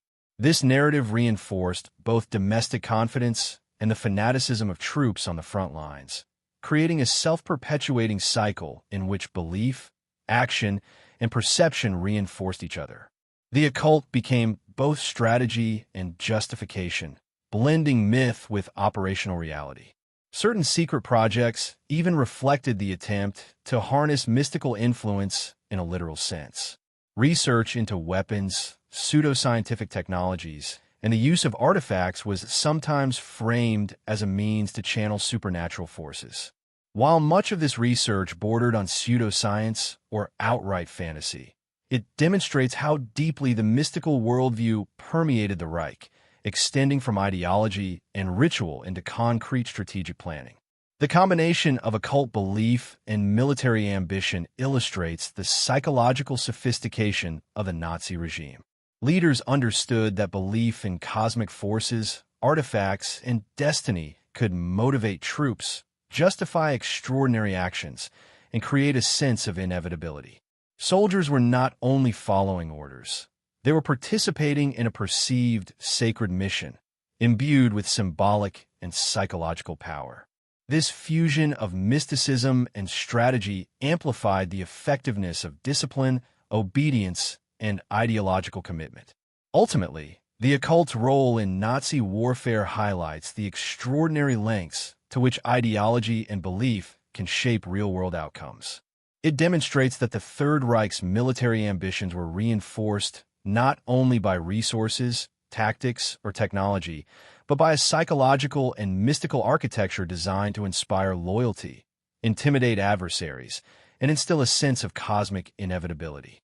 The occult provided both guidance and justification, shaping perception, morale, and decision-making in ways that extended far beyond conventional military strategy. The story of Nazi warfare through the lens of occult belief is a chilling reminder of the power of ideology and mythology in shaping human action. It shows how symbols, rituals, and mystical narratives can influence perception, reinforce obedience, and transform strategy into both psychological and operational art. In the Third Reich, war was not merely a contest of armies. It was a theater of destiny, myth, and fanatical belief, where the unseen forces of legend and obsession were as potent as bullets and tanks. As the Third Reich's military fortunes waned and Allied forces pressed inexorably into Germany, the grand mystical vision that had infused every aspect of Nazi ideology began to crumble. Hitler's obsession with destiny, artifacts, and cosmic favor collided with the harsh reality of defeat. The sacred aura of inevitability that had driven propaganda, rituals, and strategy could not alter the course of tanks, bombs, and armies. In the final years of the war, the occult machinery that had bolstered the Reich revealed its fragility, exposing the chasm between myth and reality. The Ahnenerbe, once operating with vast resources and fanatical zeal, saw its expeditions and research disrupted by the advancing front lines. Libraries, laboratories, and archives were abandoned, looted, or destroyed as the SS scrambled to preserve both their knowledge and their artifacts. Items once believed to hold supernatural influence, the spear of destiny, ceremonial swords, ancient manuscripts, were hastily hidden, moved, or carried into exile. The desperation of these actions reflected the collapse of the ideological and mystical structures that had underpinned the Reich. Even Hitler's personal obsession with mystical power could not withstand the pressure of military and political failure. Rumors circulated within the Führer bunker of rituals performed in private, attempts to divine victory through esoteric means, and the fevered search for relics that might turn the tide. Yet these efforts were increasingly detached from practical reality, emphasizing the psychological rather than strategic dimension of Nazi occultism. The mystical became a refuge from the harsh truths of defeat, a final theater in which obsession could still flourish even as the world fell apart. Propaganda, too, faltered. The grand spectacles, mass rallies, and carefully orchestrated rituals that had once inspired awe and obedience became hollow as resources dwindled and morale collapsed. The symbols that had conveyed inevitability, swastikas, banners, sacred objects, could no longer conceal the Reich's vulnerability. The mystical narrative of destiny, once so convincing, now appeared increasingly desperate, disconnected from the realities of a nation under siege. The psychological collapse of the Nazi elite mirrored this unraveling. Leaders who had once interpreted history, prophecy, and relics as evidence of cosmic favor now faced the stark truth of imminent defeat. Faith in mystical legitimacy eroded alongside confidence in strategy and ideology. Rituals were performed more out of habit or fear than belief, and the aura of invincibility that had been cultivated over a decade dissipated rapidly under the relentless pressure of military and political collapse. The spear of destiny and other relics, once central to ideological and psychological power, became symbols of futility. Despite the intense effort expended to acquire and protect them, these objects could not alter reality. Their mystical potency, so carefully cultivated through myth, ritual, and propaganda, proved powerless against the overwhelming force of history, demonstrating the limits of obsession when divorced from tangible capability. The fall of the occult vision also revealed the dangers inherent in fusing ideology with mystical belief. Decisions influenced by superstition or symbolic interpretation often collided with operational realities, creating miscalculations and misjudgments. While the mystical framework had bolstered loyalty, inspired fanaticism, and shaped perception for years, it could not provide strategic solutions when confronted by the brutal logic of warfare. The gap between belief and reality became tragically evident. In the final days of the Reich, the Führer bunker became both a symbol and a stage for this collapse. Hitler, surrounded by advisors, relics, and esoteric texts, faced the undeniable failure of the grand vision that had dominated his mind for decades. Prophecies had gone unfulfilled. Mystical calculations had failed to avert disaster. The very obsession that had shaped ideology, governance, and military planning now offered no comfort. Only the haunting reminder that destiny, no matter how fervently pursued, could not bend reality to will alone. The collapse of Nazi occultism also extended to the broader SS apparatus and Ahnenerbe operatives. Scholars, archaeologists, and occult enthusiasts who had devoted their lives to uncovering hidden knowledge now faced the disintegration of both their organization and the mystical mission it served. Libraries were burned, artifacts confiscated or lost, and rituals abandoned. The pursuit of power through myth and relics, once central to the ideological project, ended not in triumph, but in disarray and defeat. Yet even in this collapse, the allure of the mystical persisted among some. Fragments of the ideology survived in hidden caches, whispered rumors, and the memories of those who had been immersed in the system. The idea that secret knowledge, artifacts, or cosmic alignment could shape destiny did not disappear with the fall of the Reich. It persisted as an echo, haunting both history and imagination. This lingering fascination ensured that the story of Nazi occultism would continue to intrigue, disturb, and inspire inquiry for generations to come. The fall of the occult vision underscores a universal lesson about the limits of obsession and belief. The Third Reich's attempt to fuse ideology, mysticism, and power demonstrates how the human mind can elevate symbols, rituals, and objects to extraordinary significance. Yet it also reveals that no matter how elaborate or immersive the belief system, reality ultimately imposes constraints that cannot be overcome by ritual, myth, or mystical ambition alone. The collapse of Nazi occultism serves as a stark reminder of the danger of conflating fantasy with governance, destiny with policy, and myth with power. In historical terms, the final months of the Reich illustrate a profound reversal. The symbols, artifacts, and rituals that once inspired obedience and awe now served as reminders of failure and hubris.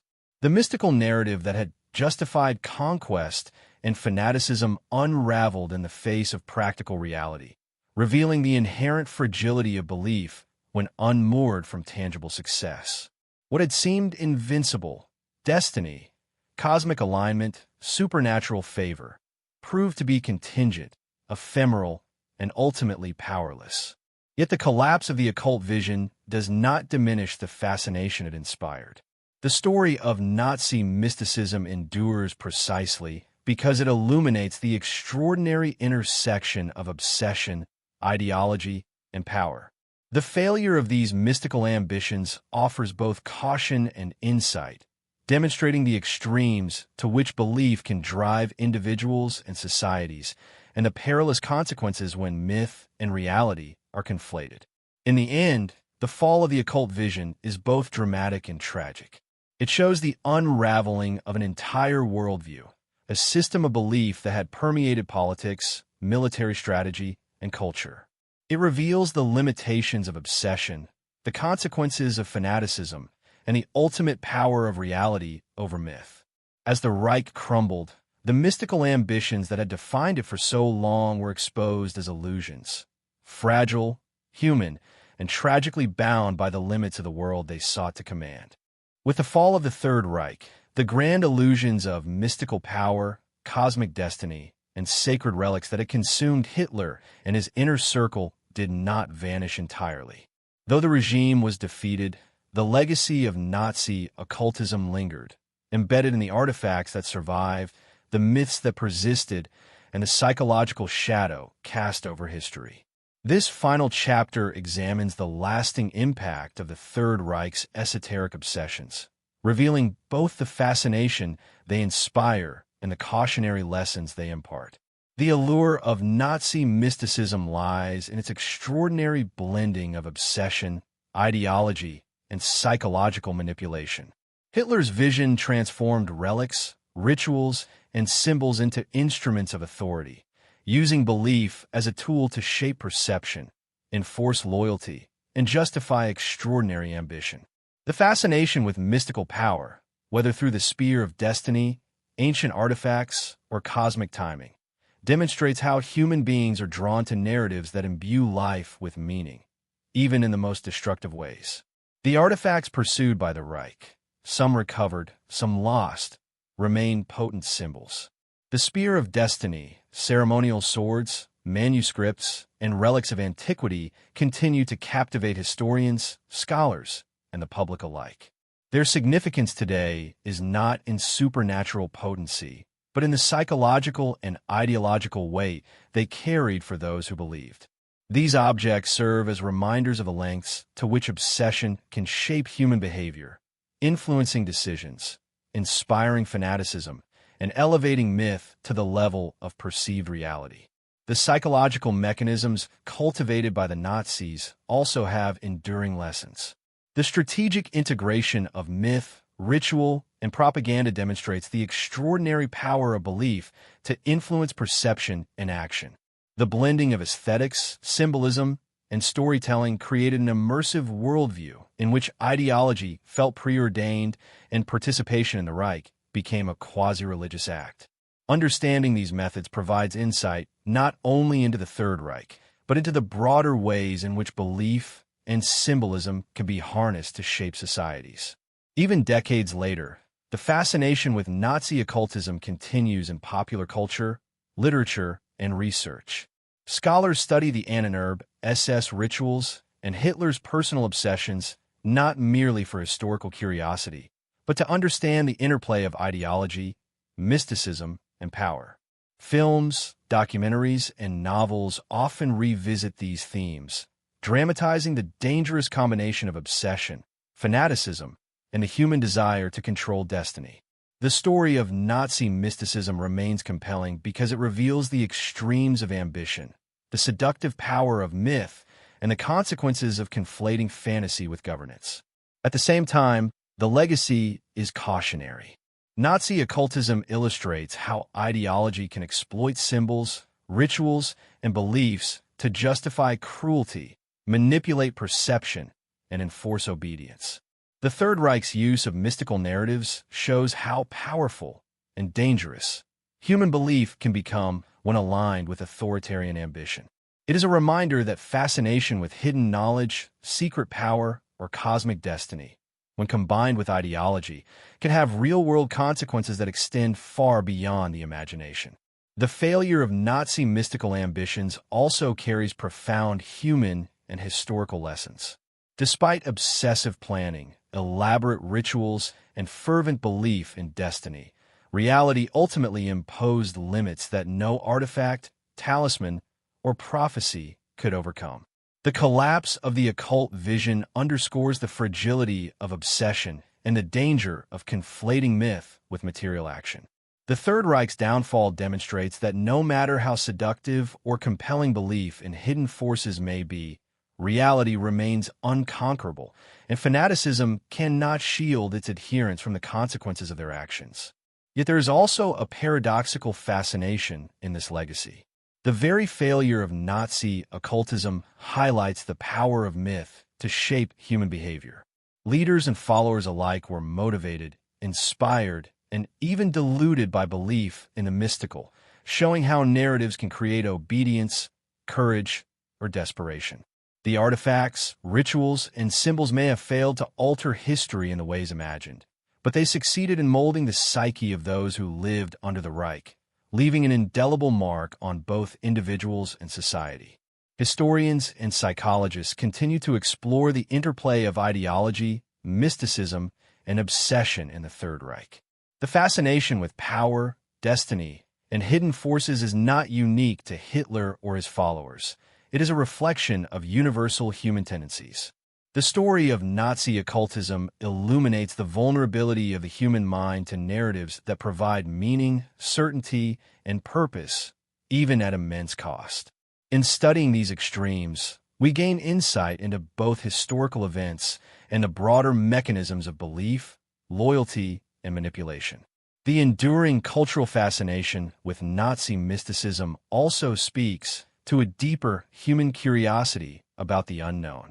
Secret societies, hidden knowledge, and powerful relics have always captivated the imagination. In the context of the Third Reich, these fascinations were magnified by ideology, ambition, and the scale of historical impact. The result is a story that is both horrifying and mesmerizing, a tale of obsession, power, and belief that continues to captivate because it reflects the extremes of human desire and imagination. Ultimately, the legacy of Nazi occultism is a mirror, reflecting both the dangers of unbridled obsession and the extraordinary power of belief. The Third Reich attempted to bend myth, ritual, and history to its will, seeking to align destiny with ideology and enforce obedience through the mystique of hidden forces. The catastrophic consequences of these efforts serve as a stark warning, reminding us of the thin line between fascination and fanaticism, belief and delusion, myth and reality. As we reflect on this dark chapter, we are left with haunting questions. How much of history is shaped by obsession and belief? To what extent do symbols, myths, and narratives influence human behavior? And what might it mean if hidden knowledge, artifacts, or unseen forces could truly shape destiny? The story of Nazi occultism does not offer easy answers, but it compels us to consider the profound ways in which human fascination, ambition, and belief intersect with history itself. In the end, the Third Reich's mystical ambitions were both a product and a warning, a testament to the power of myth and obsession, and a stark reminder that no ideology, no relic, and no prophecy can escape the ultimate judgment of reality. The legacy of Nazi occultism endures not as a story of triumph, but as a deeply human tale of desire, fear, and the relentless pursuit of power, an echo that continues to challenge, fascinate, and unsettle us to this day.